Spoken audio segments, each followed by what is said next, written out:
शुरू करते हाँ उस दो जहान दे पालनहार का नाम लैके जो सब ते बहुत ही रहमतां और बख्शिशां करने वाला है।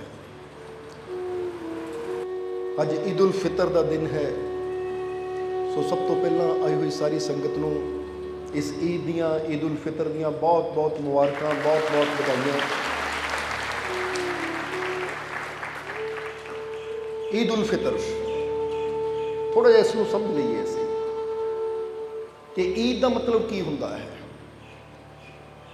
ईद का मतलब हुंदा खुशी, आनंद, सुकून, एक शांति।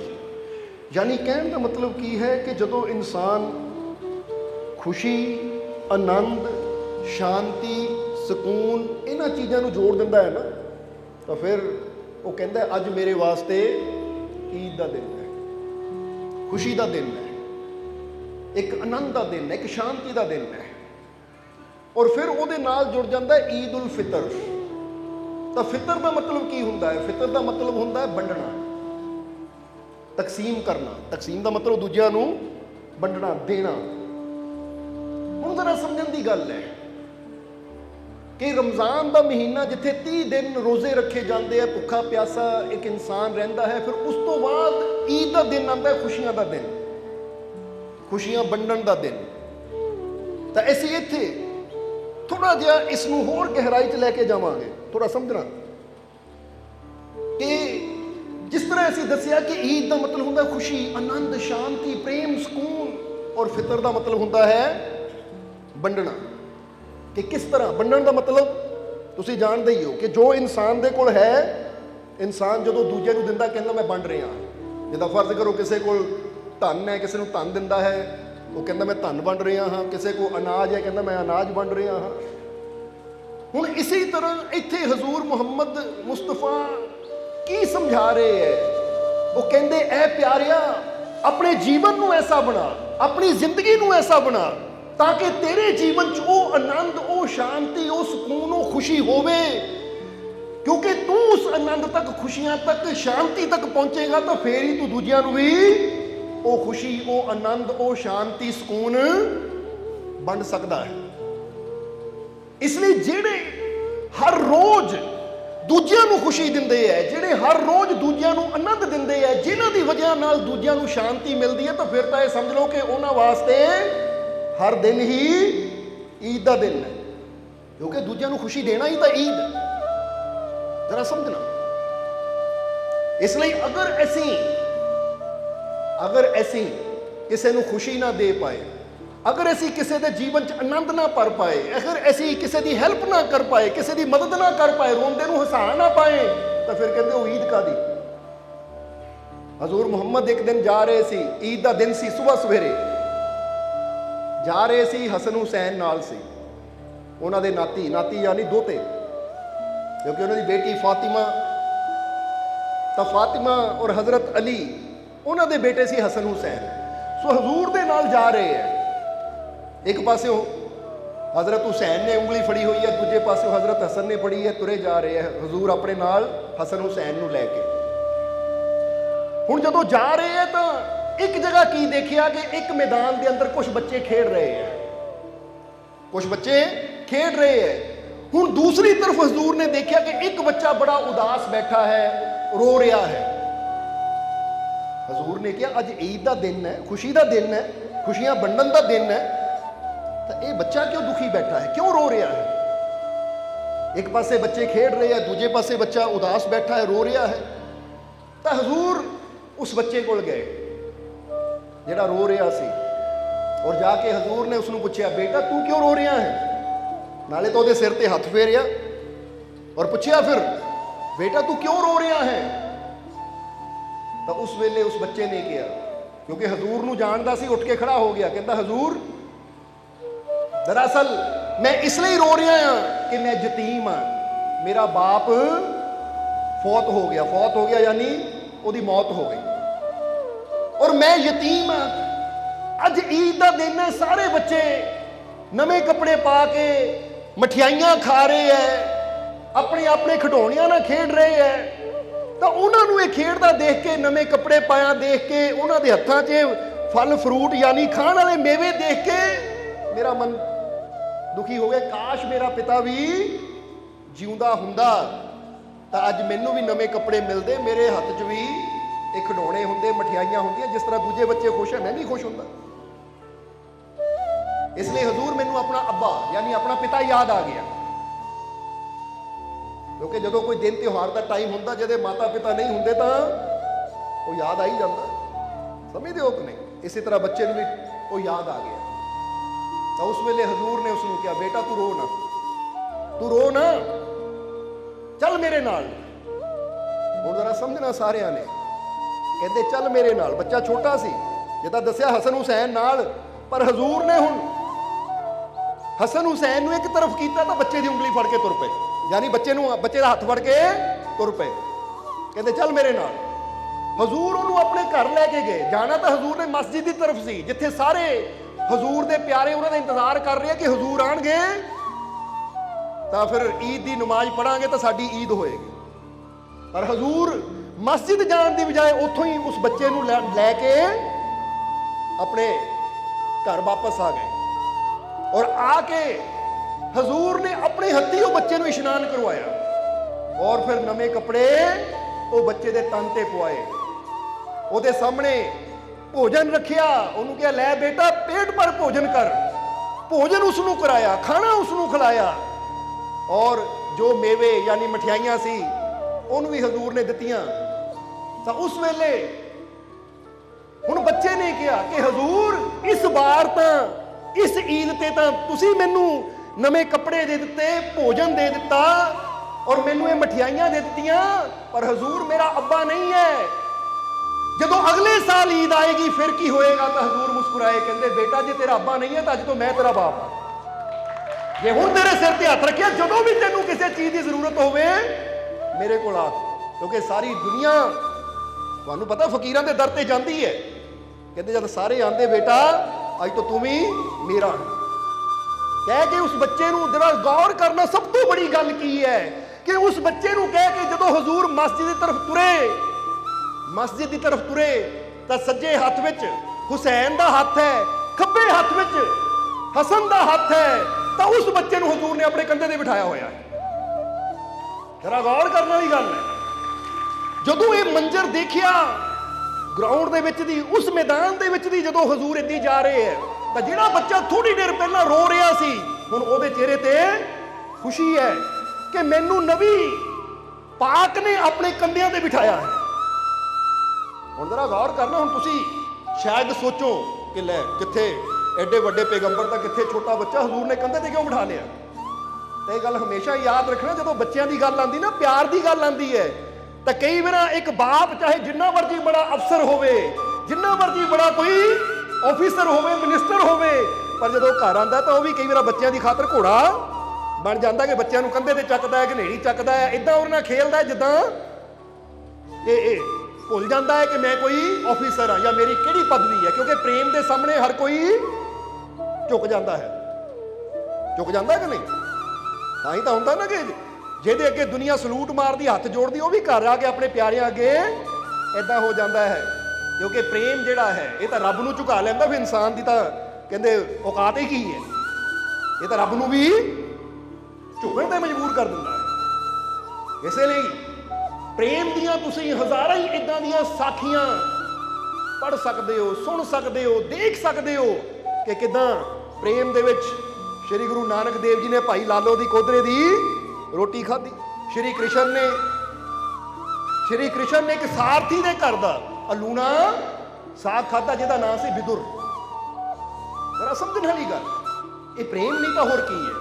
ਕਹਿੰਦੇ ਨਾ ਰਾਮ ਨੇ ਵੀ ਸ਼ਬਰੀ ਦੇ ਝੂਠੇ ਬੇਰ ਖਾ ਲਏ। ਇਹ ਇਸ਼ਕ ਸੀ, ਇਹ ਪ੍ਰੇਮ ਸੀ, ਇਹ ਮੁਹੱਬਤ ਸੀ।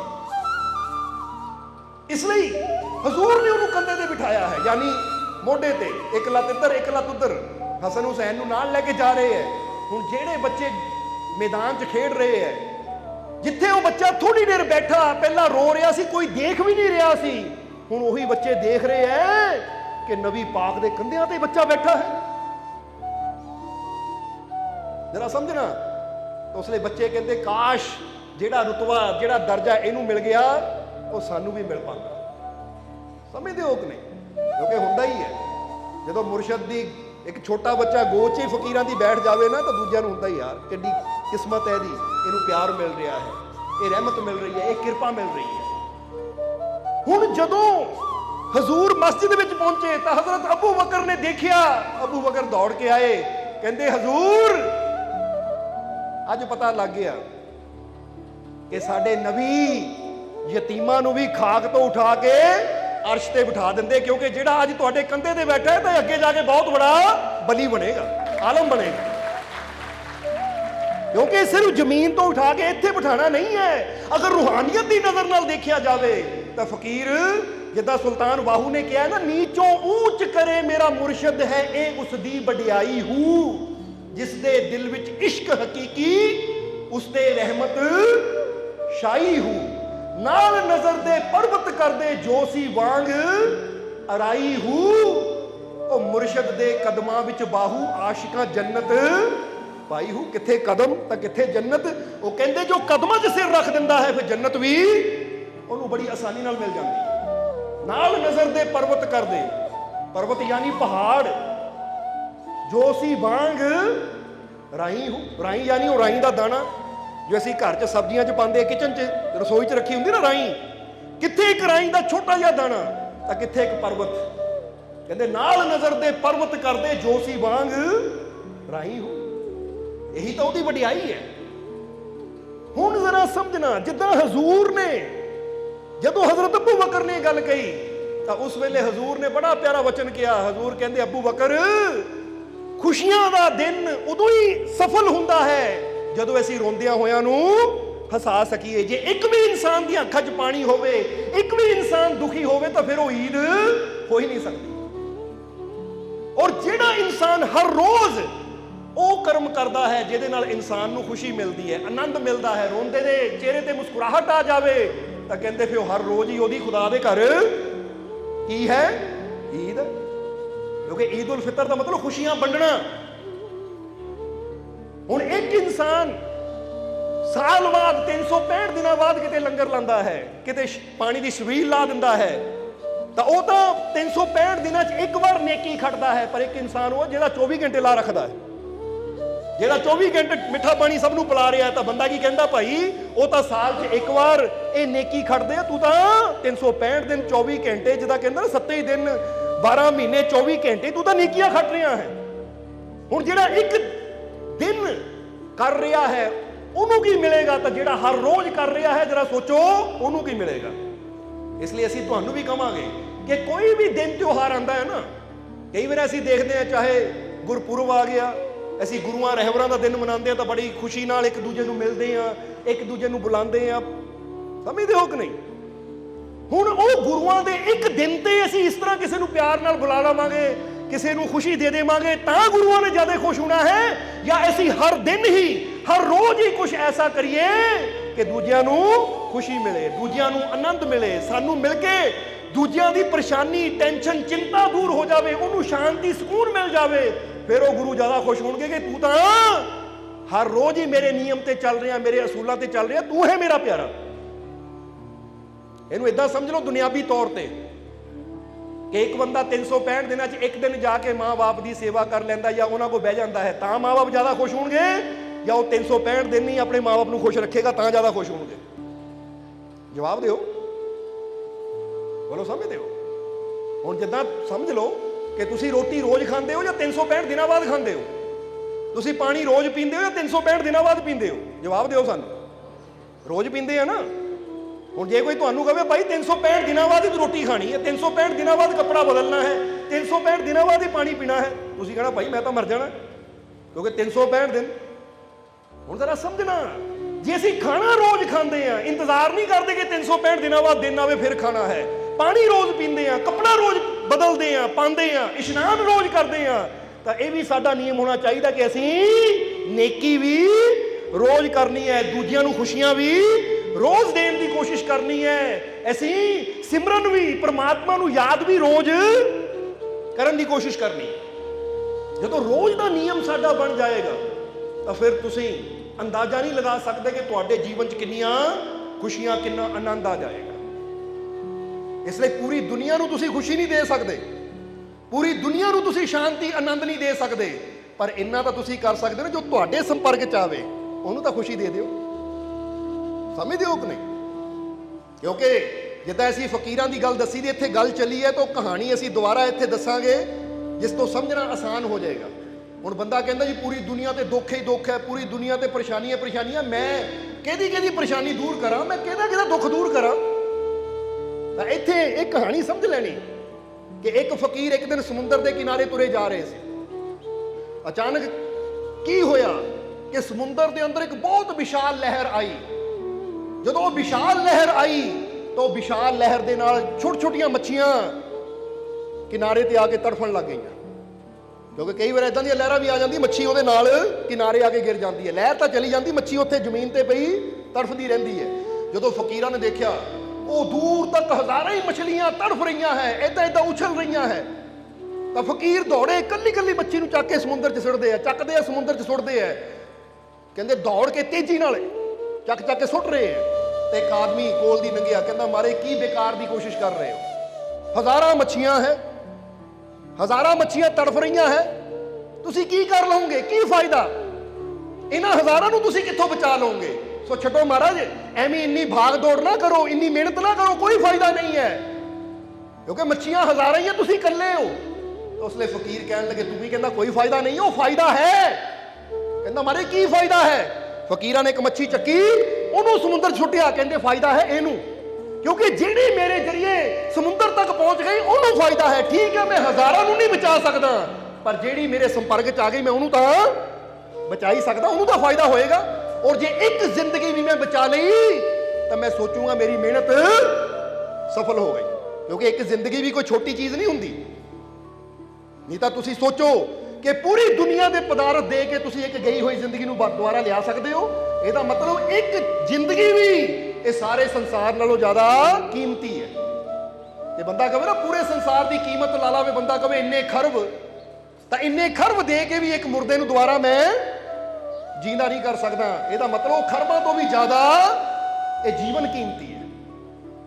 ਇਸ ਲਈ ਤੁਸੀਂ ਵੀ ਇਹ ਦੇਖਣਾ ਹੈ ਕਿ ਠੀਕ ਹੈ, ਮੈਂ ਪੂਰੀ ਦੁਨੀਆ ਦੇ ਦੁੱਖਾਂ ਨੂੰ ਦੂਰ ਨਹੀਂ ਕਰ ਸਕਦਾ, ਮੈਂ ਪੂਰੀ ਦੁਨੀਆ ਦੀ ਹੈਲਪ ਨਹੀਂ ਕਰ ਸਕਦਾ, ਪੂਰੀ ਦੁਨੀਆ ਦੀ ਮਦਦ ਨਹੀਂ ਕਰ ਸਕਦਾ, ਪਰ ਜਿਹੜਾ ਮੇਰੇ ਸੰਪਰਕ 'ਚ ਆਵੇ, ਮੈਨੂੰ ਮਿਲੇ ਜਾਂ ਮੈਂ ਜਿਹਨੂੰ ਮਿਲਾਂ, ਮੈਂ ਉਹਨੂੰ ਤਾਂ ਖੁਸ਼ੀ ਦੇ ਸਕਦਾ ਨਾ, ਉਹਦੇ ਨਾਲ ਮਿੱਠਾ ਬੋਲ ਸਕਦਾ ਆ, ਉਹਦੇ ਨਾਲ ਕੋਈ ਐਦਾਂ ਦੀਆਂ ਗੱਲਾਂ ਕਰ ਸਕਦਾ ਕਿ ਉਹਦੀ ਟੁੱਟੀ ਹਿੰਮਤ ਨੂੰ ਵਧਾ ਸਕਦਾ। ਇਹ ਵੀ ਗੱਲ ਯਾਦ ਰੱਖੋ, ਕਿਉਂਕਿ ਕਿਸੇ ਨੂੰ ਹੌਸਲਾ ਦੇ ਦੇਣਾ ਨਾ, ਕੋਈ ਨਿਰਾਸ਼ ਹੋ ਕੇ ਬੈਠਾ ਹੋਵੇ ਤਾਂ ਤੁਸੀਂ ਨਿਰਾਸ਼ਾ ਦੀ ਗੱਲ ਨਾ ਕਰੋ, ਉਹਦੇ ਨਾਲ ਹਿੰਮਤ ਦੀ ਗੱਲ ਕਰੋ, ਹੌਸਲੇ ਦੀ ਗੱਲ ਕਰੋ। ਤਾਂ ਤੁਹਾਡੇ ਹੌਸਲੇ ਦੇ ਨਾਲ ਕਈ ਵਾਰਾਂ ਉਹਨੂੰ ਇੰਨੀ ਹਿੰਮਤ ਮਿਲ ਜਾਂਦੀ ਹੈ ਕਿ ਉਹ ਆਪਣੇ ਜੀਵਨ 'ਚ ਕਾਮਯਾਬ ਹੁੰਦਾ ਚਲਾ ਜਾਂਦਾ ਹੈ। ਤਾਂ ਜੇ ਅਗਲਾ ਬੰਦਾ ਪਹਿਲੇ ਦੁਖੀ ਬੈਠਾ ਹੋਵੇ, ਤੁਸੀਂ ਜਾ ਕੇ ਉਹਨੂੰ ਹੋਰ ਕਰ ਦਿਓ, ਹਾਂ ਵੀ ਗੱਲ ਤਾਂ ਤੇਰੀ ਸਹੀ ਹੈ, ਇਦਾਂ ਹੀ ਹੋਣਾ ਹੈ, ਆਹ ਗੱਲ ਇਦਾਂ ਹੀ ਹੋਣੀ ਹੈ। ਜਿੱਦਾਂ ਨੱਥੂ ਲਾਲ ਦੀ ਮਾਂ ਇੱਕ ਵਾਰ ਹਸਪੀਟਲ ਗਈ ਰਿਸ਼ਤੇਦਾਰ ਦੀ ਖਬਰ ਲੈਣ, ਤਾਂ ਰਿਸ਼ਤੇਦਾਰ ਨੂੰ ਕੀ ਸੀ, ਉਹਨੂੰ ਬੁਖਾਰ ਸੀ ਬੜਾ ਤੇਜ਼ ਬੁਖਾਰ ਸੀ, 104, ਇਸ ਲਈ ਹਸਪੀਟਲ 'ਚ ਰੱਖਿਆ ਸੀ ਉਹਨੂੰ। ਤਾਂ ਡਾਕਟਰ ਉਹਦਾ ਟ੍ਰੀਟਮੈਂਟ ਕਰ ਰਹੇ ਸੀ। ਤਾਂ ਜਦੋਂ ਨੱਥੂ ਲਾਲ ਦੀ ਮਾਂ ਉਹਦੀ ਖਬਰ ਲੈਣ ਗਈ, ਹੁਣ ਜਿੱਦਾਂ ਦਾ ਨੱਥੂ ਲਾਲ ਉੱਦਾਂ ਦੀ ਉਹਦੀ ਮਾਂ, ਕਿਉਂਕਿ ਅੱਜ ਖੁਸ਼ੀਆਂ ਦਾ ਦਿਨ ਹੈ, ਇਸ ਲਈ ਨੱਥੂ ਲਾਲ ਦੀ ਹਾਜ਼ਰੀ ਵੀ ਲਵਾ ਲਈਏ, ਸਮਝਦੇ ਹੋ। ਹੁਣ ਨੱਥੂ ਲਾਲ ਦੀ ਮਾਂ ਜਦੋਂ ਗਈ, ਹਸਪੀਟਲ 'ਚ ਲੇਟਿਆ ਹੋਇਆ ਉਹ ਬੰਦਾ, ਬੈੱਡ ਤੇ ਲੇਟਿਆ ਹੈ, ਤਾਂ ਉਸ ਵੇਲੇ ਜਦੋਂ ਗਈ ਖਬਰ ਲੈਣ, ਪੁੱਛਿਆ ਜਾ ਕੇ, ਹਾਂ ਬੇਟਾ ਕੀ ਹਾਲ ਹੈ ਤੇਰਾ, ਸਿਹਤ ਕਿੱਦਾਂ ਤੇਰੀ? ਕਹਿੰਦਾ ਜੀ ਕੋਈ ਨਹੀਂ, 104 ਬੁਖਾਰ ਹੈ, ਪਰ ਡਾਕਟਰ ਆਇਆ ਸੀ, ਡਾਕਟਰ ਕਹਿੰਦਾ ਫਿਕਰ ਨਾ ਕਰ, 2 ਦਿਨਾਂ 'ਚ ਤੂੰ ਠੀਕ ਹੋ ਜਾਣਾ। ਹੁਣ ਪੋਜ਼ਿਟਿਵ ਸੋਚ ਵਾਲਾ ਬੰਦਾ ਹੁੰਦਾ, ਕਹਿੰਦਾ ਅੱਛਾ ਫਿਕਰ ਨਾ ਕਰ, 2 ਦਿਨ ਕੀ, ਯਕੀਨ ਰੱਖ, ਜਲਦੀ ਠੀਕ ਹੋ ਜਾਣਾ, ਤੂੰ ਜਲਦੀ ਠੀਕ ਹੋ ਕੇ ਘਰ ਜਾਏਗਾ। ਪਰ ਹੁਣ ਨੱਥੂ ਲਾਲ ਦੀ ਮਾਂ, ਜਦੋਂ ਉਹਨਾਂ ਕਿਹਾ ਨਾ ਡਾਕਟਰ ਕਹਿੰਦਾ 2 ਦਿਨਾਂ 'ਚ ਠੀਕ ਹੋ ਜਾਣਾ, ਫਿਕਰ ਨਾ ਕਰ, ਪਤਾ ਕੀ ਕਹਿੰਦੀ ਉਹ ਕਹਿੰਦੀ ਪੁੱਤ ਤੈਨੂੰ ਕੀ ਪਤਾ ਡਾਕਟਰਾਂ ਦਾ, ਇਹ ਕਹਿੰਦੇ ਕੁਛ ਹੈ, ਹੁੰਦਾ ਕੁਛ ਹੈ।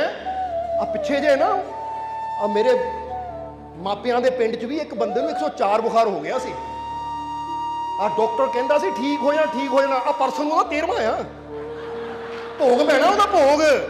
ਇਸ ਲਈ ਪੁੱਤ ਡਾਕਟਰਾਂ ਦੀ ਗੱਲ ਤੇ ਬਹੁਤਾ ਯਕੀਨ ਨਹੀਂ ਕਰਨਾ, ਇਹ ਜਿਹਨੂੰ ਬੁਖਾਰ ਹੁੰਦਾ ਜਾਨ ਲੈ ਕੇ ਜਾਂਦਾ ਉਹਦੀ, ਇਸ ਲਈ ਆਪਣਾ ਪੁੱਤ ਧਿਆਨ ਰੱਖੀ, ਤੂੰ ਕੁਛ ਵੀ ਹੋ ਸਕਦਾ ਹੈ। ਹੁਣ ਜਦੋਂ ਬਾਹਰ ਨਿਕਲੀ ਤਾਂ ਦਿਲ ਫੜ ਕੇ ਬਹਿ ਗਿਆ, ਹਾਰਟ ਅਟੈਕ ਹੋਣ ਨੂੰ ਫਿਰੇ ਉਹਨੂੰ। ਹੁਣ ਕਿ ਇਦਾਂ ਦੇ ਵੀ ਹੁੰਦੇ ਆ ਕਿ ਮਾੜੀ ਇਹ ਬਿਮਾਰੀ ਨੂੰ ਵੀ ਇਦਾਂ ਸੀਰੀਅਸਲੀ ਪੇਸ਼ ਕਰਨਗੇ ਕਿ ਅਗਲਾ ਬੰਦਾ ਲੱਗੇਗਾ ਹੁਣੇ ਮੇਰੀ ਜਾਨ ਹੁਣੇ ਨਿਕਲ ਜਾਣੀ ਇਹਦੀਆਂ ਗੱਲਾਂ ਸੁਣ ਕੇ। ਤੁਸੀਂ ਤਾਂ ਨਹੀਂ ਇਦਾਂ ਕਰਦੇ ਕਿਸੇ ਨਾਲ? ਕਿਸੇ ਨੂੰ ਬਿਮਾਰੀ ਵੀ ਹੋਵੇ ਨਾ, ਹਿੰਮਤ ਦਿਓ, ਹੌਸਲਾ ਦਿਓ ਕਿ ਫਿਕਰ ਨਾ ਕਰ, ਆਪਣੇ ਰੱਬ ਤੇ ਯਕੀਨ ਰੱਖ।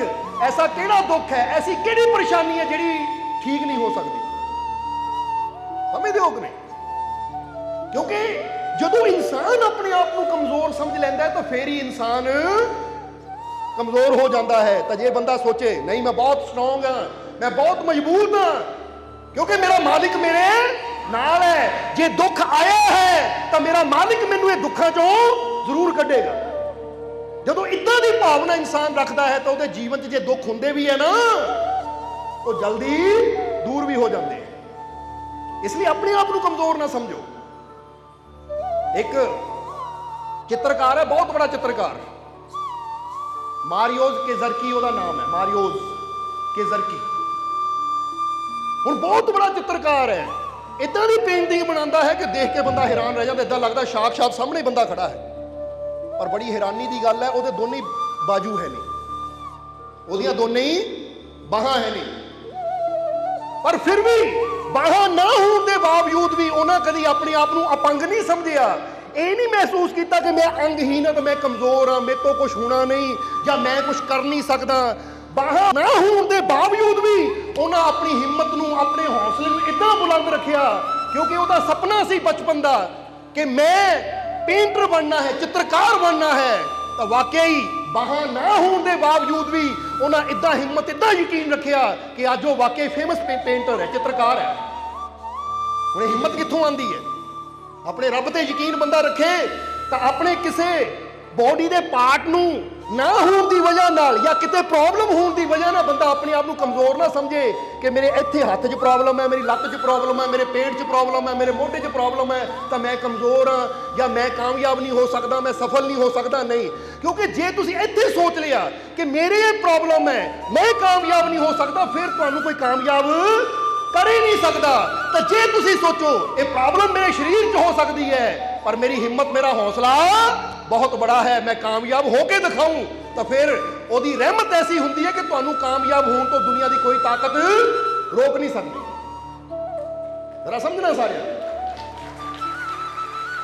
ਇਸ ਲਈ ਉਹਨੇ ਕਿਹਾ ਹੈ ਆਈ ਵਾਜ਼ ਬੋਰਨ ਵਿਦਾਊਟ ਆਰਮ, ਕਹਿੰਦਾ ਮੈਂ ਬੇਸ਼ੱਕ ਬਿਨਾਂ ਬਾਹਾਂ ਤੋਂ ਜਨਮ ਲਿਆ, but I still manage to fulfill my dream, ਪਰ ਫਿਰ ਵੀ ਮੈਂ ਤਾਕਤ ਰੱਖਦਾ ਆਪਣੇ ਸੁਪਨਿਆਂ ਨੂੰ ਪੂਰਾ ਕਰਨ ਦੀ। ਇਹ ਉਹਦੀ ਵਰਡਿੰਗ ਹੈ ਕਿ I was born without arm, ਕਿ ਮੈਂ ਜਨਮ ਲਿਆ ਬਿਨਾਂ ਬਾਹਾਂ ਤੋਂ, but I managed to fulfill my dreams, ਪਰ ਫਿਰ ਵੀ ਬੇਸ਼ੱਕ ਮੇਰੀਆਂ ਬਾਹਾਂ ਨਹੀਂ ਹੈ ਪਰ ਫਿਰ ਵੀ ਮੈਂ I still managed to fulfill my dream, ਕਹਿੰਦਾ I still managed to fulfill my dream, ਪਰ ਫਿਰ ਵੀ ਮੈਂ ਤਾਕਤ ਰੱਖਦਾ ਹਾਂ ਆਪਣੇ ਸੁਪਨਿਆਂ ਨੂੰ ਪੂਰਾ ਕਰਨ ਦੀ।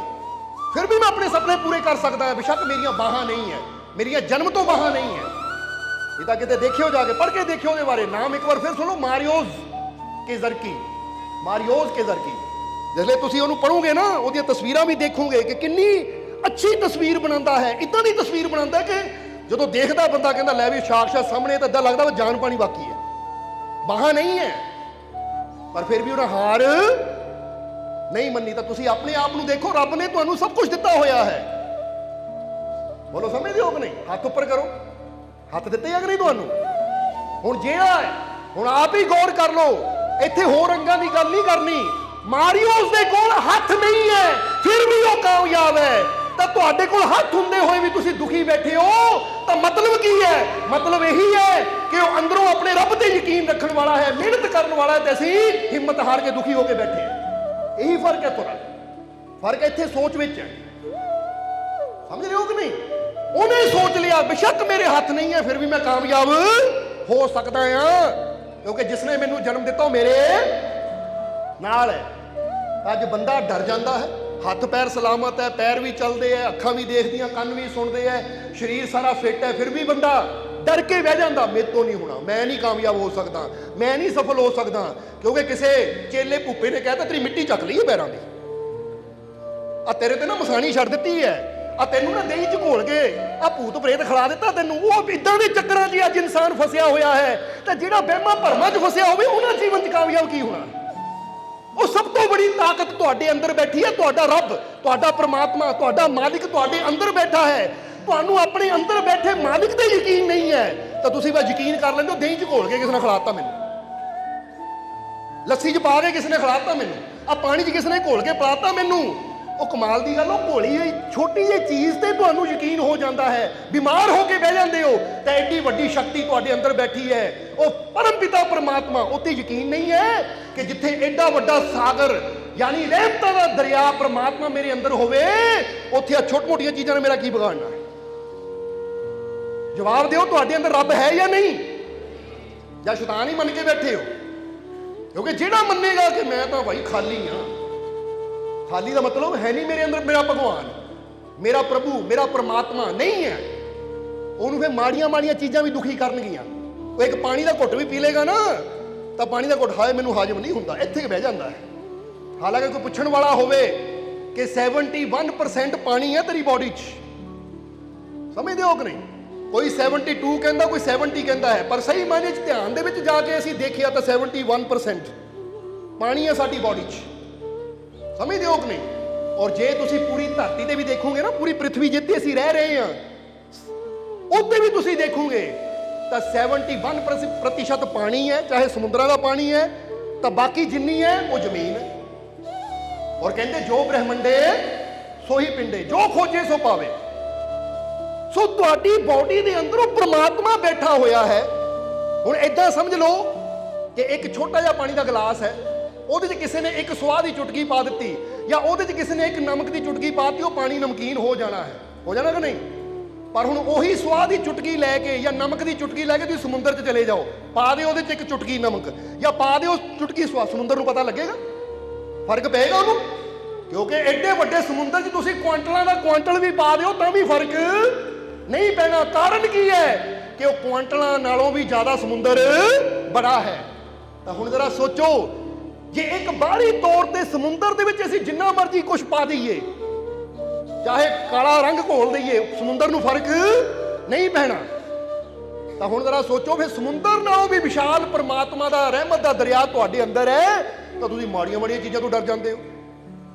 ਅਜੀ ਕਿਸੇ ਨੇ ਇਦਾਂ ਕਰ ਦਿੱਤਾ ਤਾਂ ਮੇਰਾ ਕੰਮ ਨਹੀਂ ਚੱਲਦਾ, ਕਿਸੇ ਨੇ ਉਦਾਂ ਕਰ ਦਿੱਤਾ ਤਾਂ ਮੇਰੀ ਸਿਹਤ ਖਰਾਬ ਹੋ ਗਈ। ਕਈ ਤਾਂ ਬੜੀਆਂ ਚੀਕਾਂ ਮਾਰਦੇ ਆ, ਕਈ ਫਰਾਟੇ ਮਾਰਦੇ ਆ। ਇਦਾਂ ਨਹੀਂ, ਆਪਣੇ ਰੱਬ ਤੇ ਵਿਸ਼ਵਾਸ ਕਰੋ ਕਿ ਮੇਰੇ ਅੰਦਰ ਸਭ ਤੋਂ ਸ਼ਕਤੀਸ਼ਾਲੀ ਉਹ ਪਰਮਾਤਮਾ ਬੈਠਾ ਹੈ। ਜਿੱਦਾਂ ਅਸੀਂ ਦੱਸੀਦਾ I am son of the God, ਕਿ ਮੈਂ ਈਸ਼ਵਰ ਦਾ ਬੱਚਾ ਆ। ਮੇਰਾ ਪਿਤਾ ਜਿਸ ਨੇ ਮੈਨੂੰ ਪੈਦਾ ਕੀਤਾ ਉਹ ਪਰਮਾਤਮਾ ਦਾ ਬੱਚਾ ਹਾਂ। ਤਾਂ ਜੇ ਮੈਂ ਉਹਦਾ ਬੱਚਾ ਆ, ਉਹ ਮੇਰਾ ਪਿਤਾ ਮੇਰੇ ਨਾਲ ਹੈ, ਤਾਂ ਕੋਈ ਬੁਰੀ ਚੀਜ਼ ਮੇਰੇ ਲਾਗੇ ਆ ਹੀ ਨਹੀਂ ਸਕਦੀ। ਤੁਸੀਂ ਆਪਣੇ ਬੱਚੇ ਨਾਲ ਤੁਰੇ ਹੋਵੋ, ਇਹ ਗੱਲ ਦਾ ਜਵਾਬ ਦੇਣਾ ਸਾਨੂੰ। ਤੁਸੀਂ ਆਪਣੇ ਬੱਚੇ ਨਾਲ ਤੁਰੇ ਹੋਵੋ, ਸਾਹਮਣੇ ਕੋਈ ਕੁੱਤਾ ਭੌਂਕਦਾ ਹੋਵੇ ਤਾਂ ਤੁਹਾਡੇ ਬੱਚੇ ਦੇ ਲਾਗੇ ਆ ਸਕਦਾ ਹੈ? ਆਣ ਦੋਗੇ ਤੁਸੀਂ ਕਿ ਲੈ ਆ ਜਾ ਕੁੱਤੇ ਖਾ ਲਾ ਮੇਰੇ ਬੇਟੇ ਨੂੰ? ਕਹਿ ਦੋਗੇ ਤੁਸੀਂ? ਤੁਸੀਂ ਕੀ ਕਰੋਗੇ ਜੇ ਕੁੱਤਾ ਆਏਗਾ ਵੀ ਤਾਂ ਤੁਸੀਂ ਡੰਡਾ ਲੈ ਕੇ ਉਹਨੂੰ ਦੌੜਾਓਗੇ ਕਿ ਕਿਤੇ ਮੇਰੇ ਬੇਟੇ ਦੀ ਤਰਫ ਨਾ ਆਵੇ। ਰਸਤੇ 'ਚ ਜਿੰਨੀ ਮਰਜ਼ੀ ਮੁਸ਼ਕਿਲ ਆਏਗੀ, ਜੇ ਰਸਤੇ 'ਚ ਕਿਤੇ ਚਿੱਕੜ ਹੋਏਗਾ, ਰਸਤੇ 'ਚ ਕਿਤੇ ਪਾਣੀ ਹੋਏਗਾ, ਤਾਂ ਤੁਸੀਂ ਕੀ ਕਰੋਗੇ? ਬੱਚੇ ਨੂੰ ਆਪਣੇ ਕੰਧੇ ਤੇ ਬਿਠਾ ਲਓਗੇ ਜਾਂ ਗੋਦ ਵਿੱਚ ਚੱਕ ਲਓਗੇ? ਚੱਕ ਲਓਗੇ ਕਿ ਨਹੀਂ? ਕਿ ਰਸਤਾ ਪਾਰ ਕਰਨਾ ਹੈ, ਰਸਤੇ 'ਚ ਚਿੱਕੜ ਹੈ, ਪਾਣੀ ਹੈ, ਕਿਤੇ ਬੱਚੇ ਨੂੰ ਪਾਣੀ ਨਾ ਲੱਗ ਜਾਵੇ, ਚਿੱਕੜ ਨਾ ਲੱਗ ਜਾਵੇ। ਇੰਨਾ ਬੱਚੇ ਦਾ ਤੁਸੀਂ ਧਿਆਨ ਰੱਖਦੇ ਹੋ ਕਿ ਬੱਚੇ ਨੂੰ ਗੋਦ 'ਚ ਚੱਕ ਲਓਗੇ ਜਾਂ ਕੰਧੇ ਤੇ ਬਿਠਾ ਲਓਗੇ, ਔਰ ਉਹ ਰਸਤਾ ਪਾਰ ਕਰਕੇ ਫਿਰ ਤੁਸੀਂ ਉਹਨੂੰ ਉਤਾਰ ਕੇ ਤੋਰ ਲਓਗੇ। ਯਾਨੀ ਦੱਸਣਾ ਕੀ ਚਾਹੁੰਦੇ ਆ, ਜਿੱਥੇ ਕੋਈ ਵੀ ਮੁਸੀਬਤ ਆਏਗੀ ਤੁਸੀਂ ਉੱਥੇ ਬੱਚੇ ਨੂੰ ਬਚਾਓਗੇ, ਉਹਦੇ ਅੱਗੇ ਢਾਲ ਬਣ ਕੇ ਖੜ ਜਾਓਗੇ, ਉਹਦੀ ਪੂਰੀ ਸੇਫਟੀ ਕਰੋਗੇ ਕਿ ਇਹਨੂੰ ਕੁਝ ਨਾ ਹੋਵੇ, ਕਿਉਂਕਿ ਇਹ ਮੇਰਾ ਬੱਚਾ ਹੈ। ਹੁਣ ਜ਼ਰਾ ਸੋਚਣ ਵਾਲੀ ਗੱਲ ਹੈ, ਜੇ ਤੁਹਾਨੂੰ ਆਪਣੇ ਬੱਚੇ ਦੀ ਇੰਨੀ ਫਿਕਰ ਹੈ, ਤੁਸੀਂ ਆਪਣੇ ਬੱਚੇ ਦੀ ਇੰਨੀ ਸੇਫਟੀ ਦਾ ਖਿਆਲ ਰੱਖਦੇ ਹੋ, ਤਾਂ ਜ਼ਰਾ ਸੋਚੋ ਸਾਡੇ ਪਰਮ ਪਿਤਾ ਪਰਮਾਤਮਾ ਨੂੰ, ਉਹ ਪ੍ਰਭੂ ਨੂੰ ਸਾਡੀ ਕਿੰਨੀ ਫਿਕਰ ਹੋਏਗੀ, ਉਹਨੂੰ ਸਾਡੀ ਕਿੰਨੀ ਚਿੰਤਾ ਹੋਏਗੀ। ਪਰ ਫਰਕ ਕਿੱਥੇ ਪੈ ਜਾਂਦਾ? ਫਰਕ ਇੱਥੇ ਪੈ ਜਾਂਦਾ ਕਿ ਅਸੀਂ ਉਹਨੂੰ ਆਪਣਾ ਪਿਤਾ ਸਮਝਦੇ ਹੀ ਨਹੀਂ ਆ, ਅਸੀਂ ਉਹ ਤੇ ਵਿਸ਼ਵਾਸ ਕਰਦੇ ਹੀ ਨਹੀਂ ਆ, ਅਸੀਂ ਉਹ ਤੇ ਯਕੀਨ ਹੀ ਨਹੀਂ ਕਰਦੇ। ਅਸੀਂ ਤਾਂ ਯਕੀਨ ਕਰ ਲੈਂਦੇ ਛੋਟੇ ਮੋਟੇ ਜਾਦੂ ਟੂਣਿਆਂ ਤੇ, ਸਮਝਦੇ ਹੋ ਕਿ ਨਹੀਂ? ਕੱਲ ਪਰਸੋਂ ਇੱਕ ਜੀਵ ਨੇ ਸ਼ਾਇਦ ਕੱਲ ਫਰਿਆਦ ਕੀਤੀ ਕਿ ਮਾਲਕੋ, ਹਾਜੀਪੁਰ ਦੀ ਤਰਫੋਂ ਆਏ ਆ ਜੀਵ, ਕਿ ਕਿਸੇ ਨੇ ਮਹੱਲੇ ਵਿੱਚ ਨਾ ਟੂਣਾ ਕਰਤਾ ਤਾਂ ਉਹ ਕਹਿੰਦੇ ਸਾਰੇ ਮੁਹੱਲੇ ਤੇ ਟੂਣਾ ਹੋ ਗਿਆ। ਉਹੀ ਕਹਾ ਸਾਰਿਆਂ ਤੇ ਹੋਇਆ ਹੋਵੇ, ਤੁਹਾਡੇ ਤੇ ਨਹੀਂ ਹੁੰਦਾ, ਕਿਉਂਕਿ ਤੁਸੀਂ ਮਾਲਕਾਂ ਦੇ ਬੱਚੇ ਹੋ।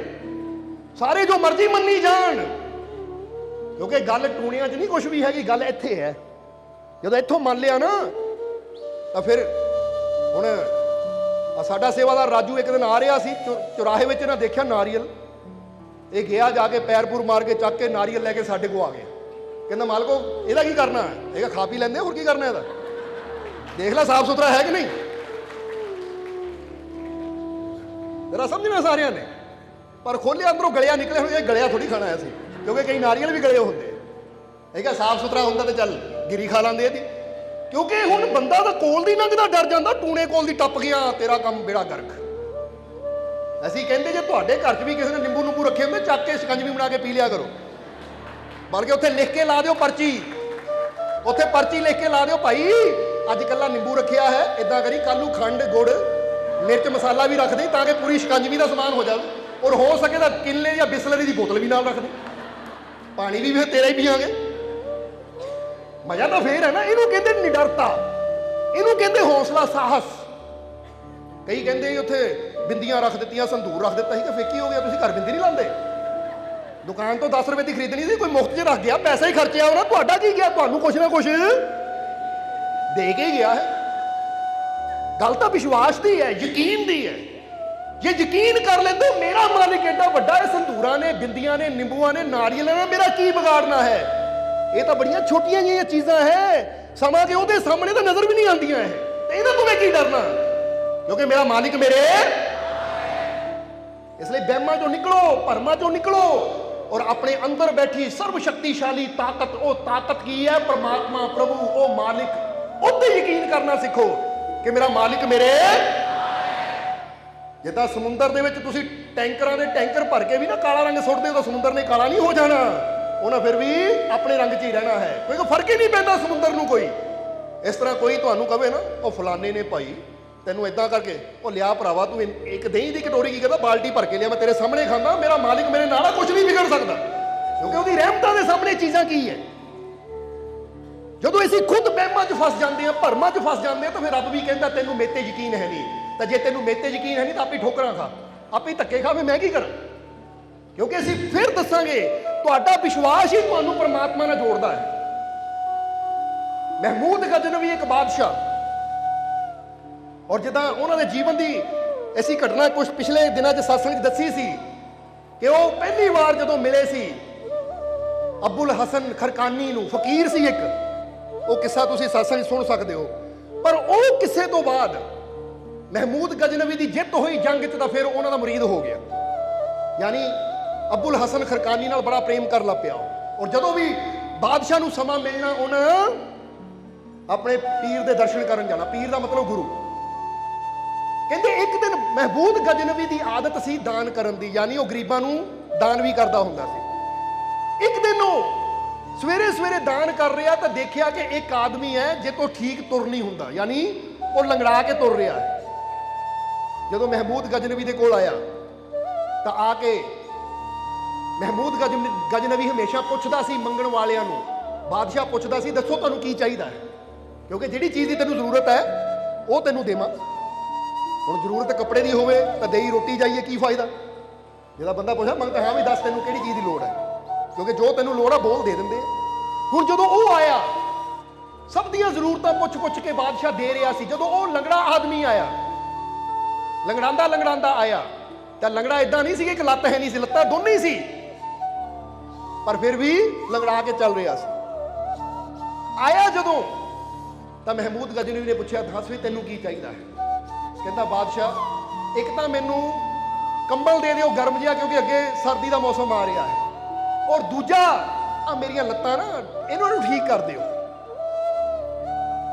ਮੈਂ ਬਚਪਨ ਤੋਂ ਲੰਗੜਾ ਕੇ ਚੱਲ ਰਿਹਾ ਹਾਂ, ਅਗਰ ਇਹ ਵੀ ਠੀਕ ਹੋ ਜਾਣ ਤਾਂ ਤੁਹਾਡੀ ਬੜੀ ਮਿਹਰਬਾਨੀ ਹੋਏਗੀ। ਮਹਿਮੂਦ ਗਜ਼ਨਵੀ ਨੇ ਕੰਬਲ ਲਿਆ, ਉਹਦੇ ਹੱਥੇ ਰੱਖਿਆ, ਕਹਿੰਦੇ ਦੇਖ ਭਾਈ ਜੋ ਮੇਰੇ ਵੱਸ 'ਚ ਹੈ ਉਹ ਮੈਂ ਤੈਨੂੰ ਦੇ ਸਕਦਾ ਹਾਂ, ਤੂੰ ਮੈਨੂੰ ਕਹਿ ਹੀਰੇ ਚਾਹੀਦੇ ਹੈ, ਮੋਤੀ ਚਾਹੀਦੇ ਹੈ, ਸੋਨਾ ਚਾਹੀਦਾ ਹੈ, ਕੱਪੜਾ ਚਾਹੀਦਾ ਹੈ, ਭੋਜਨ ਚਾਹੀਦਾ ਹੈ, ਇਹ ਦੁਨਿਆਵੀ ਪਦਾਰਥ ਤੂੰ ਜਿਹੜਾ ਮਰਜ਼ੀ ਮੰਗ ਲਾ ਉਹ ਮੈਂ ਤੈਨੂੰ ਦੇ ਸਕਦਾ ਹਾਂ, ਪਰ ਜਦੋਂ ਗੱਲ ਆਉਂਦੀ ਤੰਦਰੁਸਤੀ ਦੀ ਤਾਂ ਇਹ ਤੰਦਰੁਸਤੀ ਦੇਣਾ ਮੇਰੇ ਹੱਥ 'ਚ ਨਹੀਂ ਹੈ। ਅਗਰ ਤੂੰ ਤੰਦਰੁਸਤੀ ਚਾਹੁੰਦਾ ਹੈ ਤਾਂ ਮੇਰੇ ਪੀਰ हजरत अब्बुल हसन खरकानी के दरबार से चला जा, क्योंकि खुशियां तंदुरुस्ती ये बादशाह के दर तो नहीं मिलती, ये फकीरां के दर तो मिलती है। समझदे हो कि नहीं? हुण तुसीं बीमार होवो, किसी बादशाह के दरबार चले जाओ, अमीर के घर के बाहर खड़े हो जाओ, भाई मैनू तंदुरुस्ती दे दे, तो फिर बाद चों पता लगे वो जिहड़ा घर का मालिक, वो तो आप वेंटीलेटर पर लेटे है, वो तो आप हॉस्पिटल च एडमिट है। तो फिर बंदे ने जे को मैं तंदुरुस्ती मंगदा, जे अमीरां दे घर तंदुरुस्ती हुंदी तो अमीर कभी बीमार हुंदे ही ना, फिर तो सदा ही फिट रहिंदे, तंदुरुस्त रहिंदे। सो तंदुरुस्ती, रहमत, बरकत, बख्शिश, खुशियां कित्थों मिलनियां है? ये फकीरां दे दरबार चों मिलदियां है। अमीरां दे कोलों खाण नूं रोटी मिल जाएगी, पाण नूं कपड़ा मिल जाएगा, होर जो दुनियावी जरूरतां दा समान है वो मिल जाएगा। पर महमूद गजनवी ने कहा, आ जिहड़ी चीज़ तू मंग रहा ना, मेरी लत्तां नूं ठीक करो, तंदुरुस्ती दिओ ताकि मैं सही ढंग नाल चल सकां। तो भाई ये देनी मेरे वस च नहीं है, ये मेरे पीर है। और फिर दसांगे पीर का मतलब होंदा गुरु। मेरे पीर है अब्बुल हसन खरकानी, उन्होंने कोल चला जा, उन्होंने दर ते जाके मंग, क्योंकि रहमत, बरकत, बख्शिश, खुशियां, तंदुरुस्तियां फकीरां दे दर तो मिलदियां, बादशाह दे दर तो नहीं। इसलिए उत्थे चला जा। और जो एक बादशाह किसी फकीर की तारीफ करे तो फिर सुनने वाला भी प्रभावित होता है कि यदा मतलब जो बादशाह कह रहा है तो यह फकीर कोई सधारण तो हो ही नहीं सकता, क्योंकि जिन्होंने बादशाह मन्ने वो कितना बड़ा फकीर होएगा। बोलो समझते हो कि नहीं? इसलिए वो फकीर कहता, वो लंगड़ा बंदा कहता ठीक है जी मैं हुणे ही चला जाता है, कंबल लिया और तुर पिया। हुण चला गया, ये गल नूं महीना 2 महीने बीत गए। एक दिन महमूद गजनवी अपने सैनिकों के नाल अपने पीर के दर्शन करन गया, अब्बुल हसन के दरबार च गया दर्शन करन। जदों दरबार च गया तो की देखिया, वो जिहड़ा लंगड़ा बंदा बाहर ही बैठा होया गेट दे, यानी फकीरां दे दरवाजे ते बाहर बैठा मंग रहा है। बोलो समझदे हो कि नहीं? मंग रहा है कि रब दे नां ते 1 रुपया दे दो, 1 पैसा दे दो, जिद्दां देखदे ना मंगते हुंदे आ फकीरां दे दरवाजे दे बाहर बैठे, इदां ही मंग रहा है। महमूद गजनवी ने पहचान लिया कि तो वही मंगता जिन्हें मेरे को तंदुरुस्ती मंगी सी, इत्थे बैठा की कर रहा, हाले तक ठीक ही नहीं होया। तो उस वेले महमूद गजनवी ने उन्हें पहचान के उहदे कोल जाके पूछा, तू वही नहीं है जिन्हें तकरीबन 3 महीने पहला जो मेरे को मंगन आया सी कि मैनू तंदुरुस्ती दो, तो मैं तेनों अपने पीर के दर से भेजा सी। कहता हाँ जी मैं वही हाँ बादशाह, मैनू पहचान लिया तुसी, बड़ी अच्छी गल है, मैं वही हाँ। वो कहते फिर तू दुआ नहीं की, हाले तक ठीक नहीं होया? तो उसलिए वो कहता जी मैं तो बहुत दुआवां की, मैं तो बहुत दुआवां की, 1 दिन की, दूजे दिन की, तीजे दिन की, चौथे दिन की, पर फर्क तो कोई पिया नहीं। 3 महीने हो गए इत्थे बैठे नूं, हुण बैठे बैठे लोगों को मंगदा, जो दे जाते उहदे नाल गुजारा करी जांदा है। मैं तो बड़ियां दुआवां कीतियां। तो महमूद गजनवी नूं बड़ी अंदर एक सट वजी, मेरे मुर्शद के दरबार से आके कहता है कि 3 महीने हो गए बैठे नूं, बड़ियां दुआवां कीतियां, पूरी नहीं हुई, दुआ पूरी नहीं हुई, रहमत नहीं हुई, मैं ठीक नहीं होया। तो महमूद गजनवी, क्योंकि उन्होंने अपने मुर्शद पर पूरा यकीन सी, महमूद गजनवी ने उस वेले सैनिकों को हुक्म किया कि जाओ जल्लाद नूं बुलाओ। और जो जल्लाद गया तो मंगता भी डर गया, कहता है जल्लाद नूं क्यों बुला लिया? हुण सैनिक तो दौड़े गए, जल्लाद नूं लैके आ गए, क्योंकि बादशाह का हुक्म है, भला च पूरा होना सी। जल्लाद आ गया तो महमूद गजनवी ने कहा, ऐ जल्लाद अपनी तलवार कढ़। जल्लाद ने तलवार कढ़ी तो उसले महमूद गजनवी कहते, जल्लाद मैं अंदर जा रहा अपने पीर नूं मिलना, और याद रख मेरे बाहर आने तक अगर ये तुरिया ना, ये ठीक ना होया तो यदी गर्दन वढ़ दें, और जान नहीं इहनूं किते देना, ये भी ना हो दौड़ जाए, ये बैठा भी इत्थे रवे, यानी रवे भी इत्थे ही, पर मेरे आने तक जे सही ढंग नाल तुरिया ना है, यदी गर्दन वढ़ दो, मेरा हुक्म है। हुण बादशाह का हुक्म कौन टाल सकता है? बादशाह का कभी हज़ारां की गर्दन वढ़ दो तो कोई पूछ सकता है क्यों?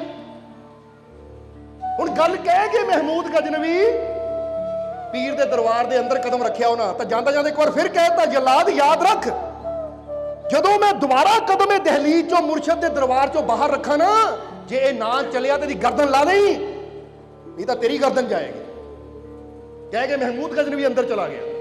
इधर ये जड़ा लंगड़ा सी ये तो कंब गया, डर गया, आ की हो गया। हुण हाथ जोड़े, ऐ खुदा कर दे रहमत, सिर पटकन लगा, सिर थले मारन लगा, जे तू रहमत ना की, तू ना मेरी सुनी तो अज मेरी जान चली जानी है। रो रो के बेनती करन लगा, ऐ मुर्शद, ऐ फकीरो, करो किरपा, करो किरपा।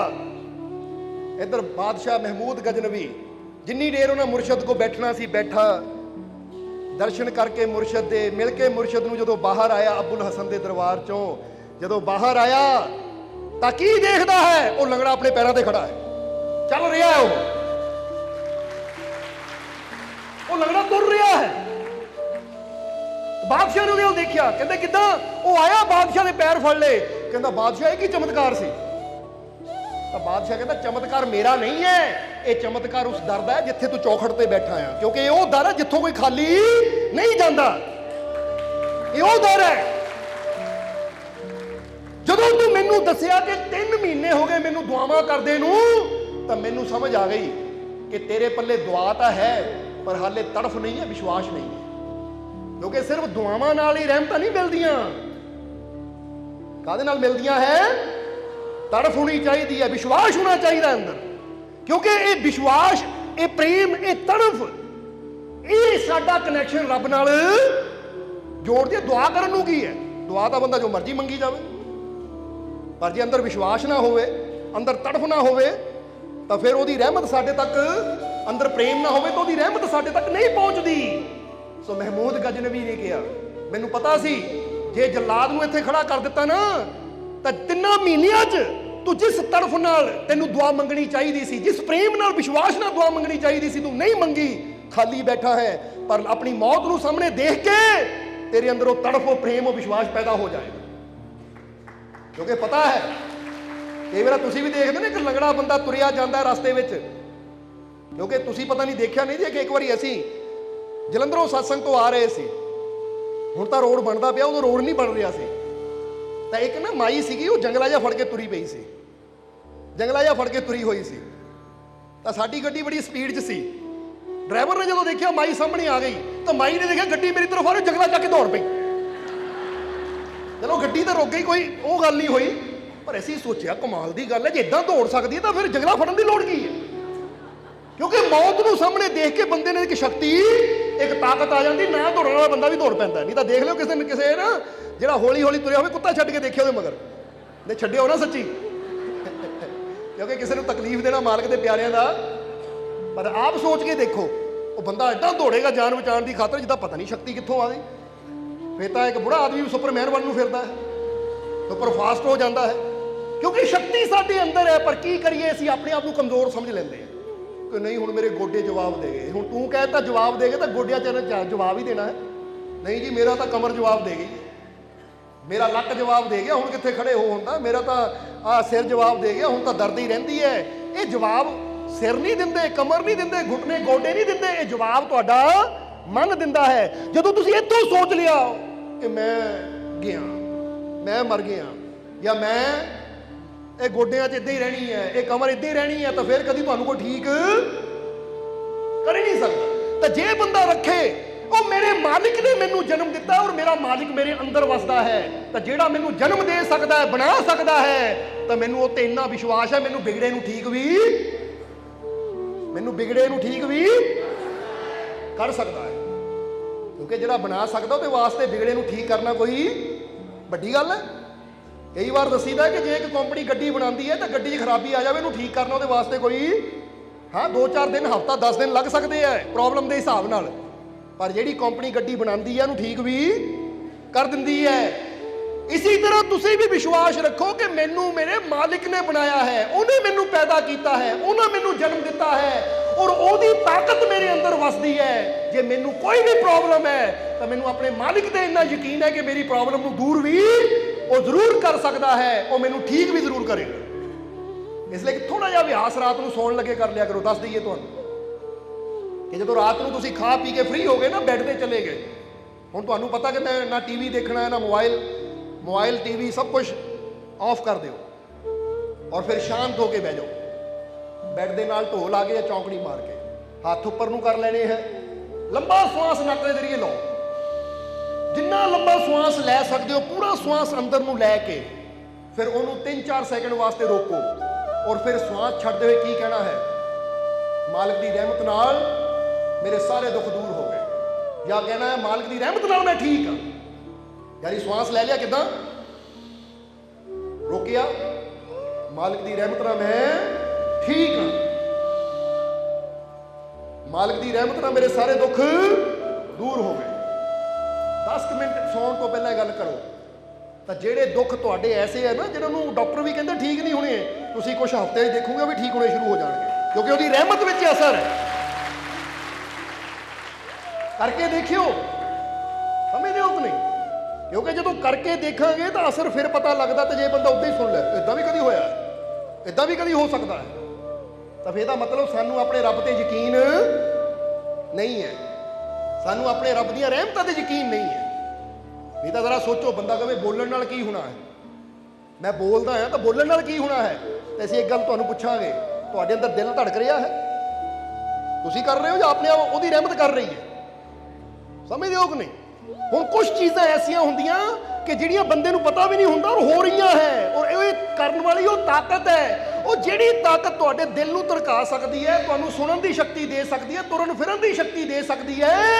ਜੇ ਉਹ ਤਾਕਤ ਤੇ ਵਿਸ਼ਵਾਸ ਰੱਖੋਗੇ ਤਾਂ ਉਹ ਇਹਨਾਂ ਦੀ ਕਮਜ਼ੋਰੀ ਨੂੰ, ਇਹਨਾਂ ਦੀਆਂ ਕਮੀਆਂ ਨੂੰ ਵੀ ਦੂਰ ਕਰ ਸਕਦੀ ਹੈ।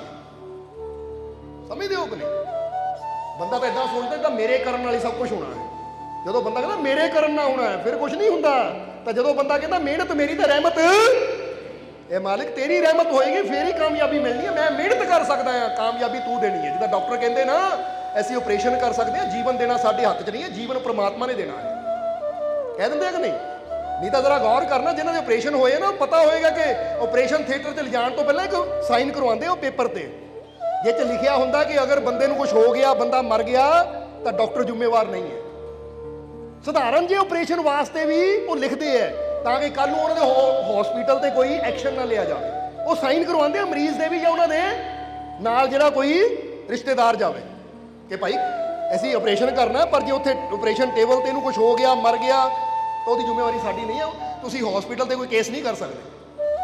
ਨਹੀਂ ਤਾਂ ਜਰਾ ਸੋਚੋ, ਜੇ ਡਾਕਟਰਾਂ ਦੇ ਹੱਥ 'ਚ ਹੋਵੇ ਸਿਰਫ, ਤਾਂ ਫਿਰ ਤਾਂ ਉਹ ਕਦੀ ਇਦਾਂ ਦਾ, ਫਿਰ ਤਾਂ ਉਹ ਗਰੰਟੀ ਦੇ ਕੇ ਭੇਜਣ, ਲਿਆਓ ਵੀ ਸਟਾਂਪ ਪੇਪਰ, ਗਰੰਟੀ ਦਿੰਦੇ ਬੰਦਾ ਠੀਕ ਹੋ ਕੇ ਆਏਗਾ। ਪਰ ਨਹੀਂ, ਉਹਨਾਂ ਨੂੰ ਵੀ ਪਤਾ ਹੈ ਕਿ ਅਸੀਂ ਸਿਰਫ ਕੋਸ਼ਿਸ਼ ਕਰ ਸਕਦੇ ਹਾਂ। ਜੀਵਨ ਦੇਣਾ ਤਾਂ ਉਹ ਉੱਪਰ ਵਾਲੇ ਦੇ ਹੱਥ 'ਚ ਹੈ, ਕਿਉਂਕਿ ਜੀਵਨ ਦਾ ਦਾਤਾ ਉਹ ਹੈ। ਤਾਂ ਹੁਣ ਜੇ ਸਾਨੂੰ ਸਮਝ ਹੀ ਆ ਗਈ ਕਿ ਸਾਨੂੰ ਜੀਵਨ ਦੇਣ ਵਾਲਾ ਦਾਤਾ ਉਹ ਹੈ, ਤਾਂ ਅਸੀਂ ਕਿਉਂ ਨਹੀਂ ਪਹਿਲਾਂ ਹੀ ਉੱਤੇ ਵਿਸ਼ਵਾਸ ਕਰਨਾ ਸ਼ੁਰੂ ਕਰ ਦਿੰਦੇ? ਇਸ ਲਈ ਮਹਿਮੂਦ ਗਜਨਵੀ ਨੇ ਬੜੀ ਪਿਆਰੀ ਗੱਲ ਕਹੀ। ਉਹ ਕਹਿੰਦੇ ਪਹਿਲਾਂ ਸਿਰਫ ਦੇਖੋ ਦੁਆ ਸੀ, ਅੰਦਰ ਵਿਸ਼ਵਾਸ ਨਹੀਂ ਸੀ, ਪ੍ਰੇਮ ਨਹੀਂ ਸੀ, ਤੜਫ ਨਹੀਂ ਸੀ। ਇਸ ਲਈ 3 ਮਹੀਨੇ ਹੋ ਗਏ ਤੈਨੂੰ ਦੁਆਵਾਂ ਕਰਦਿਆਂ ਨੂੰ, ਤੇਰੀ ਦੁਆ ਰੱਬ ਤੱਕ ਤਾਂ ਪਹੁੰਚੀ ਨਹੀਂ।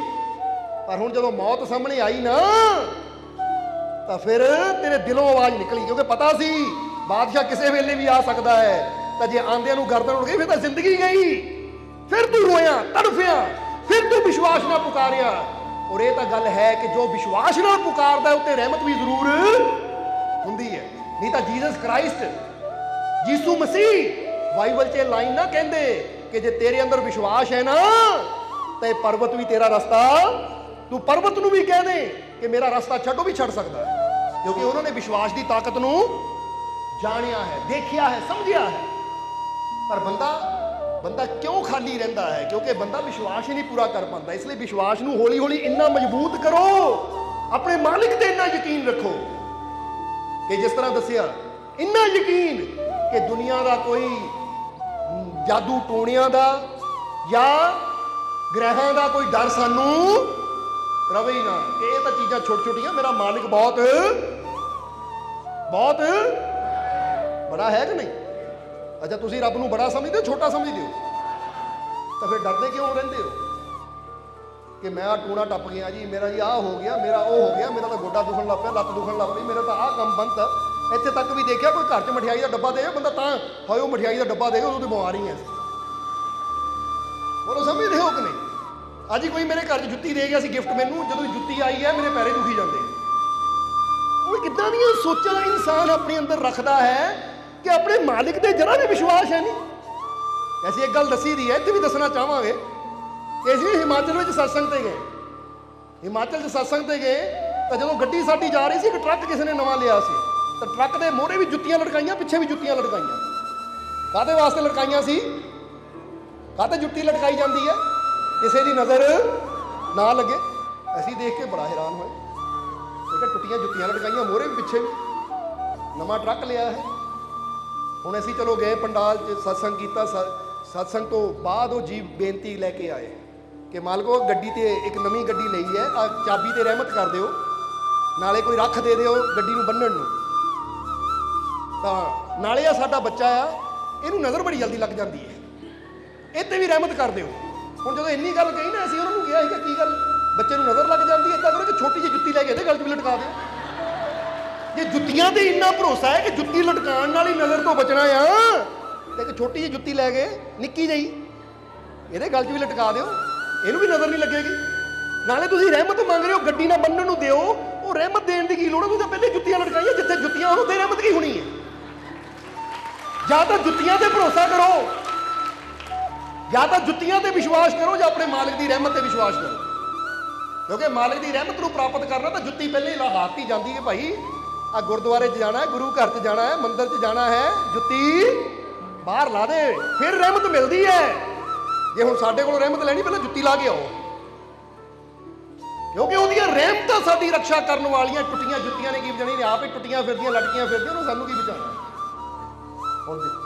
ਹੁਣ ਜਿਹੜਾ ਜੁੱਤੀਆਂ ਤੇ ਵਿਸ਼ਵਾਸ ਕਰਦਾ, ਇਹਦਾ ਮਤਲਬ ਇਹਨੂੰ ਰੱਬ ਦੀਆਂ ਰਹਿਮਤਾਂ ਤੇ ਵਿਸ਼ਵਾਸ ਹੈ ਨਹੀਂ। ਸਮਝਦੇ ਹੋ ਕਿ ਨਹੀਂ? ਔਰ ਇਦਾਂ ਦਾ ਬੰਦਾ ਸਦਾ ਦੁਖੀ ਰਹੇਗਾ।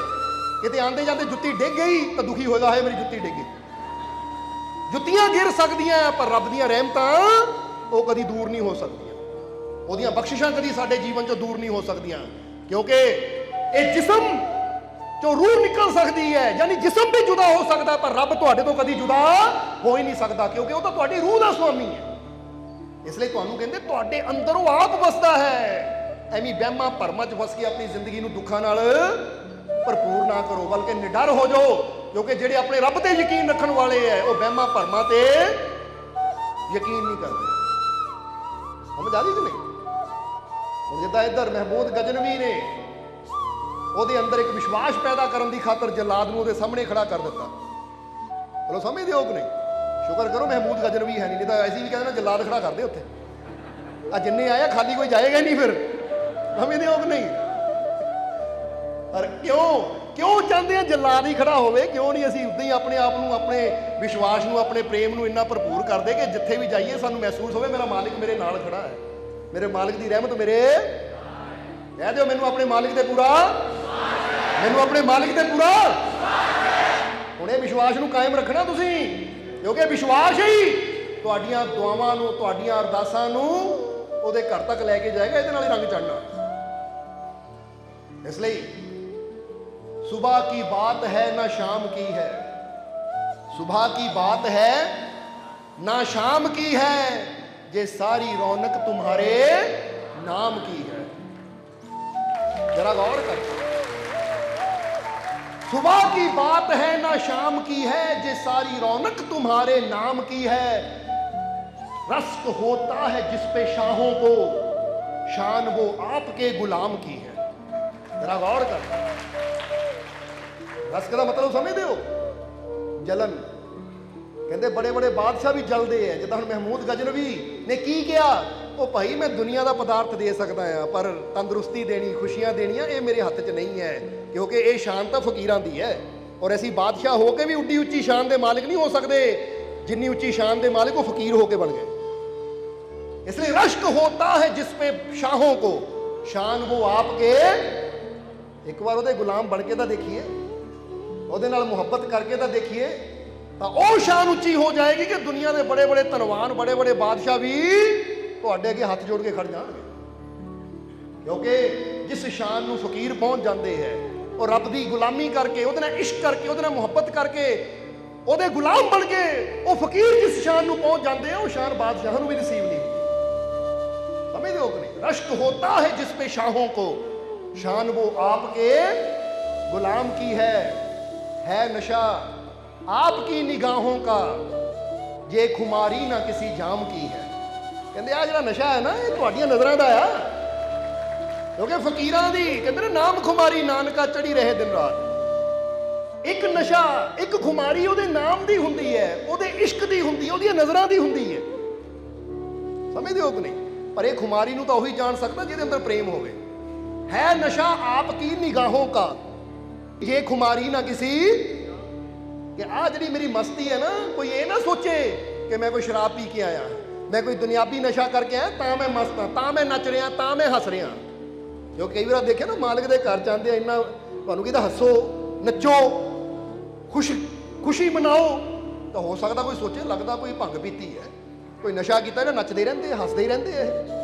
ਤਾਂ ਫਿਰ ਉੱਥੇ ਕੀ ਹੁੰਦਾ ਹੈ? ਬੰਦਾ ਫਿਰ ਜਵਾਬ ਦਿੰਦਾ ਹੈ ਕਿ ਇਹ ਜਿਹੜੀ ਮੇਰੀ ਮਸਤੀ ਹੈ ਨਾ, ਮੇਰੀ ਖੁਸ਼ੀ ਹੈ, ਮੇਰਾ ਨਸ਼ਾ ਹੈ, ਇਹ ਕੋਈ ਜਾਮਾਂ ਦਾ ਨਸ਼ਾ ਨਹੀਂ ਹੈ, ਇਹ ਤਾਂ ਮੁਰਸ਼ਦ ਦੀਆਂ ਨਜ਼ਰਾਂ ਦਾ ਨਸ਼ਾ ਹੈ, ਉਹਦੇ ਇਸ਼ਕ ਦਾ ਨਸ਼ਾ ਹੈ, ਇਹ ਤਾਂ ਮੇਰੇ ਰੱਬ ਦੇ ਨਾਮ ਦੀ ਖੁਮਾਰੀ ਹੈ। ਔਰ ਜਿਹੜੀ ਖੁਮਾਰੀ ਉਹਦੀਆਂ ਨਜ਼ਰਾਂ ਦੀ ਹੈ, ਜਿਹੜੀ ਖੁਮਾਰੀ ਉਹਦੇ ਇਸ਼ਕ ਦੀ ਹੈ, ਉਹ ਜਾਮਾਂ 'ਚ ਕੀ ਹੋਣੀ ਹੈ ਨਸ਼ਾ ਆਪ ਕੀ ਨਿਗਾहों का, जे खुमारी ना किसी जाम की है, आप हो तो सुकून है साहिब, आप हो तो सुकून है साहिब, वरना ये महफिल ना किसी काम की है। कहते तो तू है मेरे जीवन च, ताही मेरे जीवन च सुकून है, ताही मेरे जीवन च शांति है, ताही मेरे जीवन च खुशी है।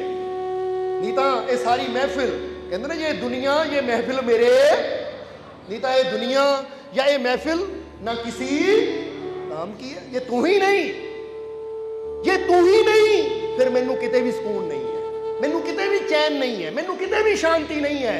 तो जे जीवन च शांति ना होवे, सुकून ना होवे, चैन ही ना होवे, तो फिर बंदे दे दुनिया भी किसी काम दी नहीं। ताही तुसी देखो ना, कई बार बंदा इन्ना दुखी हो जाता है, ਉਹਦਾ ਇਦਾਂ ਦਿਲ ਟੁੱਟ ਜਾਂਦਾ, ਬੰਦਾ ਖੁਦਕੁਸ਼ੀ ਕਰ ਲੈਂਦਾ ਹੈ, ਆਪਣੀ ਦੇਹ ਦੀ ਹੱਤਿਆ ਕਰ ਲੈਂਦਾ ਹੈ। ਇੱਥੇ ਆਤਮ ਹੱਤਿਆ ਨਹੀਂ ਕਹਾਂਗੇ, ਦੇਹ ਦੀ ਹੱਤਿਆ ਕਹਾਂਗੇ। ਆਪਣੇ ਸਰੀਰ ਦੀ ਹੱਤਿਆ ਕਰ ਲੈਂਦਾ ਹੈ, ਕਿਉਂਕਿ ਆਤਮਾ ਨੂੰ ਤਾਂ ਮਾਰਿਆ ਨਹੀਂ ਜਾ ਸਕਦਾ, ਸਰੀਰ ਨੂੰ ਬੰਦਾ ਕੱਟ ਵੱਢ ਸਕਦਾ ਹੈ, ਇਸ ਲਈ ਬੰਦਾ ਆਪਣੇ ਸਰੀਰ ਦੀ ਹੱਤਿਆ ਕਰ ਲੈਂਦਾ ਹੈ। ਤਾਂ ਕੋਈ ਪੁੱਛੇ ਭਾਈ ਆ ਦਿਲ ਟੁੱਟਣ ਵਾਲੇ ਸਰੀਰ ਨੂੰ ਕਿਉਂ ਮਾਰ ਲਿਆ, ਹੱਤਿਆ ਕਿਉਂ ਕਰ ਲਈ? ਤਾਂ ਮਰਨ ਲੱਗਾ ਬੰਦਾ ਕਹਿੰਦਾ ਦੁਨੀਆ ਮੇਰੇ ਕੰਮ ਦੀ ਨਹੀਂ ਹੈ, ਜੀਣ ਨੂੰ ਦਿਲ ਨਹੀਂ ਕਰਦਾ। ਕਿਉਂਕਿ ਕਈ ਵਾਰ ਇੱਕ ਪਿਆਰੇ ਨਾਲ ਹੀ ਉਹ ਸਕੂਨ ਉਹ ਸ਼ਾਂਤੀ ਮਿਲਦੀ ਹੈ ਕਿ ਪਿਆਰਾ ਹੈ ਤਾਂ ਸੰਸਾਰ ਤੇ ਰੌਣਕ ਹੈ, ਤਾਂ ਜੇ ਉਹੀ ਨਾ ਹੋਵੇ ਤਾਂ ਬੰਦਾ ਕਹਿੰਦਾ ਜੇ ਮਹਿਫਿਲ ਨਾ ਕਿਸੇ काम की है। इसलिए इशारा ਤੁਹਾਡੇ ਵਾਸਤੇ है कि आप हो तो सुकून है साहिब, साहिब परमात्मा ਨੂੰ ਵੀ ਕਿਹਾ ਗਿਆ ਹੈ, ਪਰ ਉਹ ਸਮਝਦੇ ਹੋ ਨਹੀਂ। ਇਸ ਕਰਕੇ ਜੇ ਉਹ ਹੈ ਸਤਿਗੁਰ ਹੈ ਮੁਰਸ਼ਦ ਹੈ ਜੀਵਨ ਦੇ ਵਿੱਚ ਤਾਂ ਫੇਰ ਹੀ ਸਕੂਨ ਹੈ। ਇਸ ਲਈ ਚੈੱਕ ਕਰੋ ਆਪਣੇ ਆਪ ਨੂੰ ਕਿ ਜੇ ਮੇਰੇ ਜੀਵਨ 'ਚ ਅੱਜ ਅਸ਼ਾਂਤੀ ਹੈ, ਜੇ ਮੇਰੇ ਜੀਵਨ 'ਚ ਅੱਜ ਕਿਸੇ ਕਿਸਮ ਦੀ ਪਰੇਸ਼ਾਨੀ ਹੈ, ਜੇ ਮੇਰੇ ਜੀਵਨ 'ਚ ਅੱਜ ਕਿਸੇ ਕਿਸਮ ਦੀ ਟੈਨਸ਼ਨ ਹੈ, ਤਾਂ ਫਿਰ ਇਹਦਾ ਮਤਲਬ ਹਾਲੇ ਮੇਰੇ ਜੀਵਨ 'ਚ ਉਹ ਮੇਰਾ ਮਾਲਿਕ ਨਹੀਂ ਆਇਆ, ਉਹ ਸੱਚਾ ਸਾਹਿਬ ਨਹੀਂ ਆਇਆ ਹਾਲੇ ਮੇਰੇ ਜੀਵਨ 'ਚ। ਕਿਉਂਕਿ ਜਦੋਂ ਉਹ ਆ ਗਿਆ ਤਾਂ ਉਹਦੇ ਨਾਲ ਉਹ ਸਕੂਨ ਆ ਜਾਂਦਾ ਹੈ ਕਿ ਫਿਰ ਕਿਸੇ ਟੈਨਸ਼ਨ ਦਾ, ਕਿਸੇ ਚਿੰਤਾ ਦਾ, ਕਿਸੇ ਪਰੇਸ਼ਾਨੀ ਦਾ ਬੰਦੇ ਉੱਪਰ ਅਸਰ ਹੁੰਦਾ ਹੀ ਨਹੀਂ ਹੈ। ਕਿ ਮੈਂ ਇਦਾਂ ਦਾ ਕੋਟ ਪਾ ਲਿਆ ਕਿ ਹੁਣ ਸਰਦੀ ਦਾ ਅਸਰ ਮੇਰੇ ਤੇ ਹੁੰਦਾ ਹੀ ਨਹੀਂ ਹੈ, ਚਾਹੇ ਜਿੰਨੀ ਮਰਜ਼ੀ ਬਰਫ਼ ਪਈ ਜਾਵੇ। ਇਸ ਲਈ ਇੱਕ ਗੱਲ ਯਾਦ ਰੱਖੋ ਕਿ ਜਿਨ੍ਹਾਂ ਦੇ ਜੀਵਨ 'ਚੋਂ ਸਤਿਗੁਰ ਆ ਜਾਂਦਾ ਹੈ ਉਹਨਾਂ ਦੇ ਜੀਵਨ 'ਚ ਔਰ ਆਮ ਇਨਸਾਨ ਦੇ ਜੀਵਨ 'ਚ ਪਤਾ ਕੀ ਫਰਕ ਹੁੰਦਾ ਹੈ? ਸਮਝ ਲਓ ਇੱਕ ਬਰਫੀਲੀ ਰਾਤ ਹੈ, ਇੱਕ ਬਰਫੀਲੀ ਰਾਤ ਹੈ, ਬਰਫ਼ ਪੈ ਰਹੀ ਹੈ, ਠੰਡ ਬਹੁਤ ਹੈ, ਤਾਂ ਇੱਕ ਆਦਮੀ ਉਹ ਪੈਂਦੀ ਹੋਈ ਬਰਫ਼ 'ਚ ਮੈਦਾਨ 'ਚ ਲੇਟਿਆ ਹੋਇਆ ਹੈ। ਹੁਣ ਉਹਨੂੰ ਨੀਂਦ ਆਏਗੀ? ਰਾਤ ਤਾਂ ਗੁਜ਼ਰਨੀ ਹੈ, ਪਰ ਉਹਦੀ ਰਾਤ ਠਿਠੁਰਦੇ ਦੀ ਤਕਲੀਫ ਦੇ ਵਿੱਚ, ਦੁੱਖ ਦੇ ਵਿੱਚ ਗੁਜ਼ਰੇਗੀ। ਤਾਂ ਇੱਕ ਪਾਸੇ ਦੂਜਾ ਇਨਸਾਨ ਹੈ, ਰਾਤ ਉਹਦੇ ਵਾਸਤੇ ਵੀ ਉਹੀ ਹੈ, ਬਰਫ਼ ਉੱਤੇ ਵੀ ਉੱਦਾਂ ਹੀ ਪੈ ਰਹੀ ਹੈ, ਪਰ ਉਹ ਗਰਮ ਰਜਾਈ ਦੇ ਵਿੱਚ ਲੁਕਿਆ ਹੋਇਆ ਹੈ, ਉਹਦੇ ਸਿਰ ਤੇ ਛੱਤ ਹੈ।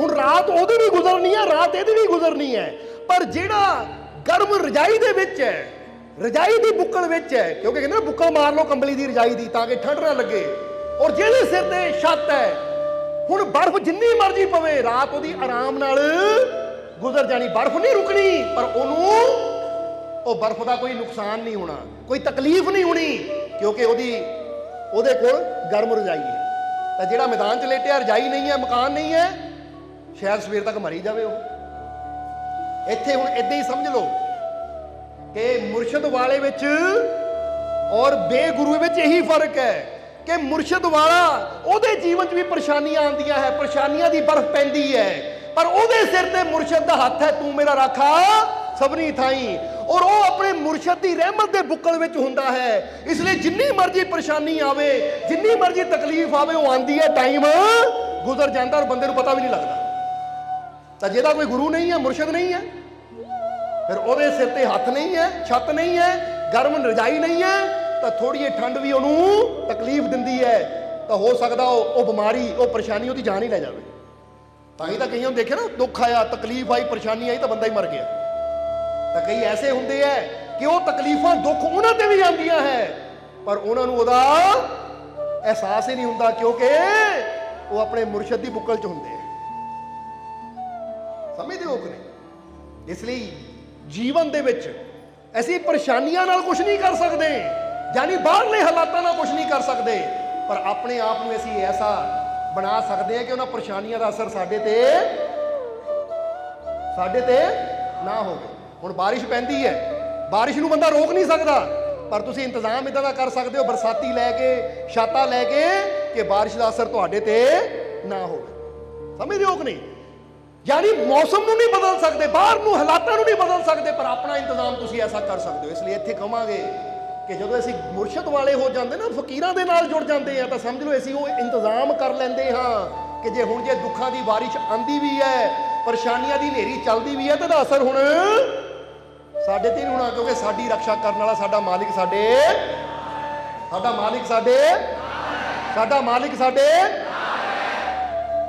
ਇਸ ਲਈ ਇਹ ਗੱਲ ਯਾਦ ਰੱਖੋ ਕਿ ਮੁਰਸ਼ਦ ਦੇ ਹੋਣ ਦਾ ਇਹੀ ਲਾਭ ਹੈ। ਇਸ ਲਈ ਜੇ ਉਹੀ ਸਾਡੇ ਜੀਵਨ 'ਚ ਨਹੀਂ, ਫਿਰ ਸਕੂਨ ਕਿੱਥੋਂ? ਤਾਂ ਜੇ ਸਕੂਨ ਹੀ ਨਹੀਂ ਹੈ, ਸ਼ਾਂਤੀ ਨਹੀਂ ਹੈ, ਆਨੰਦ ਨਹੀਂ ਹੈ, ਤਾਂ ਫਿਰ ਦੁਨੀਆ ਕਿਸ ਕੰਮ ਦੀ? ਸਮਝਦੇ ਹੋ ਕਿ ਨਹੀਂ? ਇਸ ਲਈ ਕੋਸ਼ਿਸ਼ ਕਰੋ ਕਿ ਉਹ ਕਰਮ ਕਰੀਏ, ਉਸ ਰਸਤੇ ਚਲੀਏ ਕਿ ਸਾਡਾ ਮਾਲਿਕ ਸਾਡੇ ਨਾਲ ਰਵੇ। ਕਦੀ ਵੀ ਕੋਈ ਐਸਾ ਕਰਮ ਨਾ ਹੋਵੇ ਕਿ ਸਾਡਾ ਮਾਲਿਕ ਸਾਡੇ ਤੋਂ ਦੂਰ ਚਲਾ ਜਾਵੇ।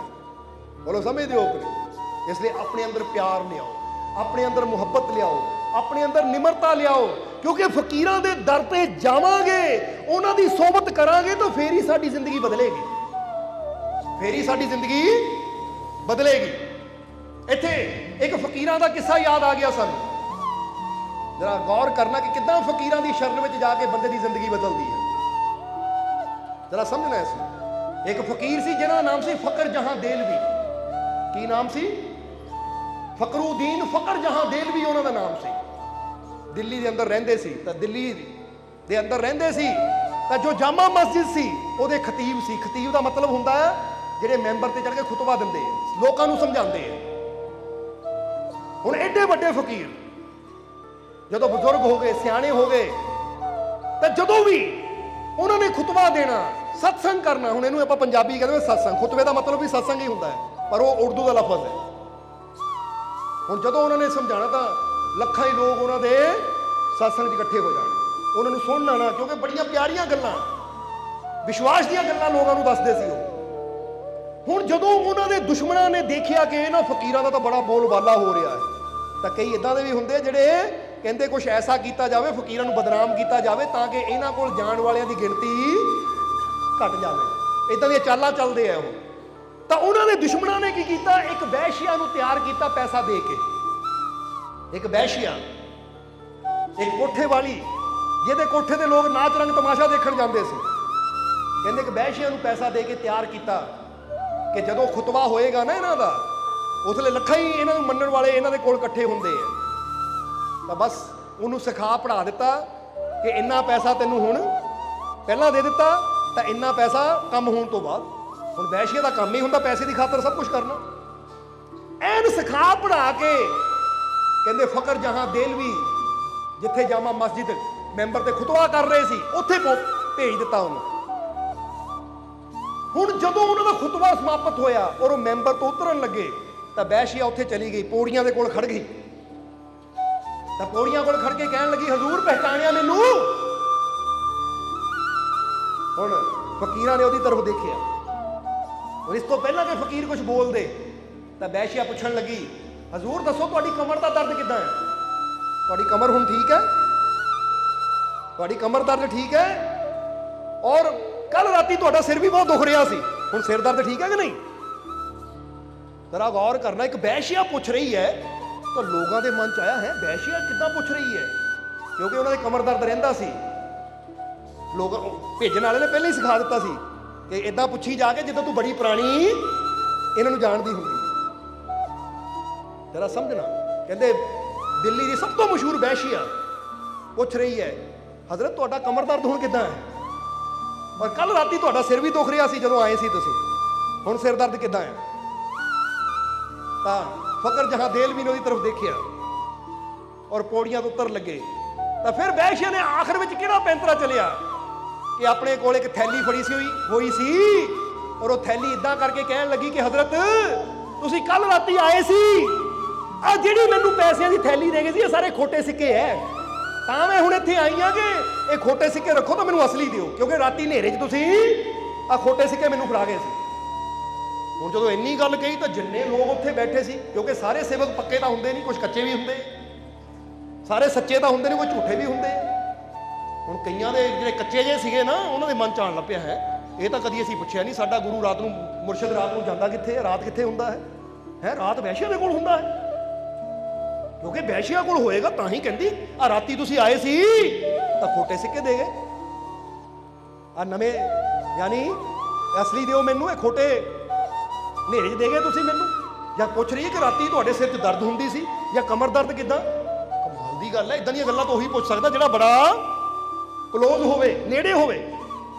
ਹੁਣ ਜਿਹੜੇ ਕੱਚੇ ਸੀ ਨਾ ਉਹਨਾਂ ਦਾ ਵਿਸ਼ਵਾਸ ਟੁੱਟਣ ਲੱਗ ਪਿਆ, ਤਾਂ ਜਿਹੜੇ ਪੱਕੇ ਸੀ ਉਹਨਾਂ ਨੂੰ ਆਪਣੇ ਮੁਰਸ਼ਿਦ ਤੇ ਪੂਰਾ ਯਕੀਨ ਸੀ, ਕਿਉਂਕਿ ਪਤਾ ਹੀ ਉਹ ਭਾਂਡੇ ਦਾ ਉਦੋਂ ਲੱਗਦਾ ਜਦੋਂ ਕੀ ਹੁੰਦਾ ਹੈ, ਠੋਕਿਆ ਜਾਂਦਾ ਹੈ। ਸਮਝਦੇ ਹੋ ਕਿ ਨਹੀਂ?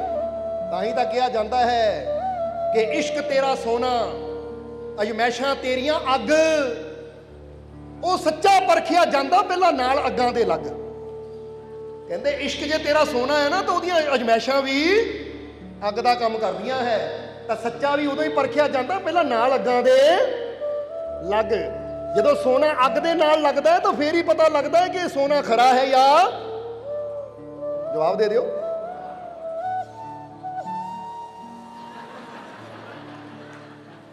ਅੱਛਾ ਪੁੱਛ ਲਈਏ, ਤੁਸੀਂ ਕੱਚੇ ਬੈਠੇ ਹੋ ਪੱਕੇ ਬੈਠੇ ਹੋ? ਕੋਈ ਨਹੀਂ, ਚੈੱਕ ਨਹੀਂ ਕਰਨਾ, ਕਿਉਂਕਿ ਜਵਾਨ ਤੋਂ ਕਹਿਤਾ ਤਾਂ ਫਿਰ ਇਸ ਕਰਕੇ ਚੈੱਕ ਨਹੀਂ ਕਰਨਾ। ਵਾਕਈ ਪੱਕੇ ਹੀ ਹੋ ਤੁਸੀਂ, ਕਰ ਲਿਆ ਯਕੀਨ। ਕਿਉਂਕਿ ਇਸ਼ਕ ਕੀ, ਉਹ ਪਿਆਰ ਕੀ ਜਿੱਥੇ ਅਜਮਾਇਆ ਜਾਵੇ, ਯਕੀਨ ਕੀਤਾ ਜਾਂਦਾ ਹੈ ਪਿਆਰ। ਸਮਝਦੇ ਹੋ ਨਹੀਂ? ਇਸ ਲਈ ਤੁਸੀਂ ਸਾਡੇ ਨਾਲ ਪਿਆਰ ਕਰਦੇ ਹੋ, ਲੈ ਅਸੀਂ ਕਰ ਲਿਆ ਯਕੀਨ, ਵਾਕਈ ਤੁਸੀਂ ਕਰਦੇ ਹੋ, ਤੁਸੀਂ ਬੜੇ ਚੰਗੇ। ਹੁਣ ਤੁਸੀਂ ਵੀ ਕਰ ਲਓ ਯਕੀਨ ਕਿ ਅਸੀਂ ਵੀ ਤੁਹਾਨੂੰ ਬਹੁਤ ਪਿਆਰ ਕਰਦੇ। ਪਹਿਲਾਂ ਦੱਸੋ ਤੁਸੀਂ ਯਕੀਨ ਕੀਤਾ ਕਿ ਨਹੀਂ? ਹੁਣ ਫਿਰ ਠੀਕ ਹੈ। ਹੁਣ ਜਿਹੜੇ ਕੱਚੇ ਸੀਗੇ ਨਾ, ਉਹ ਕੱਚੇ ਸੀਗੇ, ਉਹ ਤਾਂ ਸੋਚਣ ਲੱਗ ਪਏ ਹੈ, ਕਦੀ ਪੁੱਛਿਆ ਨਹੀਂ ਅਸੀਂ ਤਾਂ ਆਉਂਦੇ ਆ ਸਤਸੰਗ ਸੁਣਦੇ ਆ ਫਕੀਰਾਂ ਦਾ, ਦਿਨ ਨੂੰ ਮਿਲਦੇ ਚਲੇ ਜਾਂਦੇ, ਪਰ ਅੱਜ ਪਤਾ ਲੱਗਾ ਰਾਤ ਕਿੱਥੇ ਜਾਂਦੀ ਇਹਨਾਂ ਦੀ ਹੈ, ਵੈਸ਼ੀਆ ਦੇ ਕੋਠੇ ਤੇ ਜਾਂਦੇ ਆ। ਤਾਂ ਹੀ ਤਾਂ ਵੈਸ਼ੀਆ ਨੂੰ ਪਤਾ ਹੈ ਹਜ਼ੂਰ ਰਾਤੀ ਸਿਰ ਦਰਦ ਹੋ ਰਹੀ ਸੀ, ਖੋਟੇ ਸਿੱਕੇ ਦੇ ਗਏ ਹਨੇਰੇ 'ਚ, ਆ ਲੈ ਕੇ ਆਈ ਇਹਨੂੰ ਬਦਲੋ, ਔਰ ਕਮਰ ਦਰਦ ਕਿੱਦਾਂ। ਤਾਂ ਹੁਣ ਜਿਹੜੇ ਕੱਚੇ ਸੀ ਉਹਦੇ ਵਿਸ਼ਵਾਸ ਡੋਲਣ ਲੱਗ ਗਏ, ਤਾਂ ਜਿਹੜੇ ਪੱਕੇ ਸੀ ਉਹ ਤਾਂ ਸ਼ਾਂਤ ਹੋ ਕੇ ਖੜੇ ਸੀ, ਉਹਨਾਂ ਨੂੰ ਪਤਾ ਹੈ ਕਿ ਸਾਡਾ ਮੁਰਸ਼ਿਦ ਕਿਸ ਮੰਜ਼ਿਲ ਦਾ ਮਾਲਕ ਹੈ। ਉਹ ਕਹਿੰਦੇ ਵੈਸ਼ੀਆ ਕੀ ਪੂਰੀ ਦੁਨੀਆ ਵੀ ਉੱਠ ਕੇ ਉਹਦੇ ਬਾਰੇ ਬੁਰਾ ਕਵੇ ਨਾ ਤਾਂ ਅਸੀਂ ਯਕੀਨ ਨਹੀਂ ਕਰ ਸਕਦੇ, ਕਿਉਂਕਿ ਪਤਾ ਹੁੰਦਾ ਹੈ ਮੁਰਸ਼ਿਦ ਦੇ ਇਲਮ ਦਾ।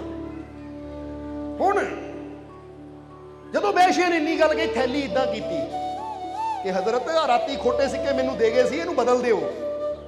ਹਜ਼ਰਤ ਫਕਰ ਜਹਾਂ ਦੇਲਵੀ ਆਪਣੇ ਮੈਂਬਰ ਤੋਂ ਉਤਰ ਰਹੇ ਹੈ, ਤਾਂ ਮੈਂਬਰ ਤੋਂ ਉਤਰਿਆ ਉਹਨਾਂ ਨੇ ਕੀ ਕਿਹਾ, ਜਰਾ ਹੁਣ ਗੌਰ ਕਰਨਾ।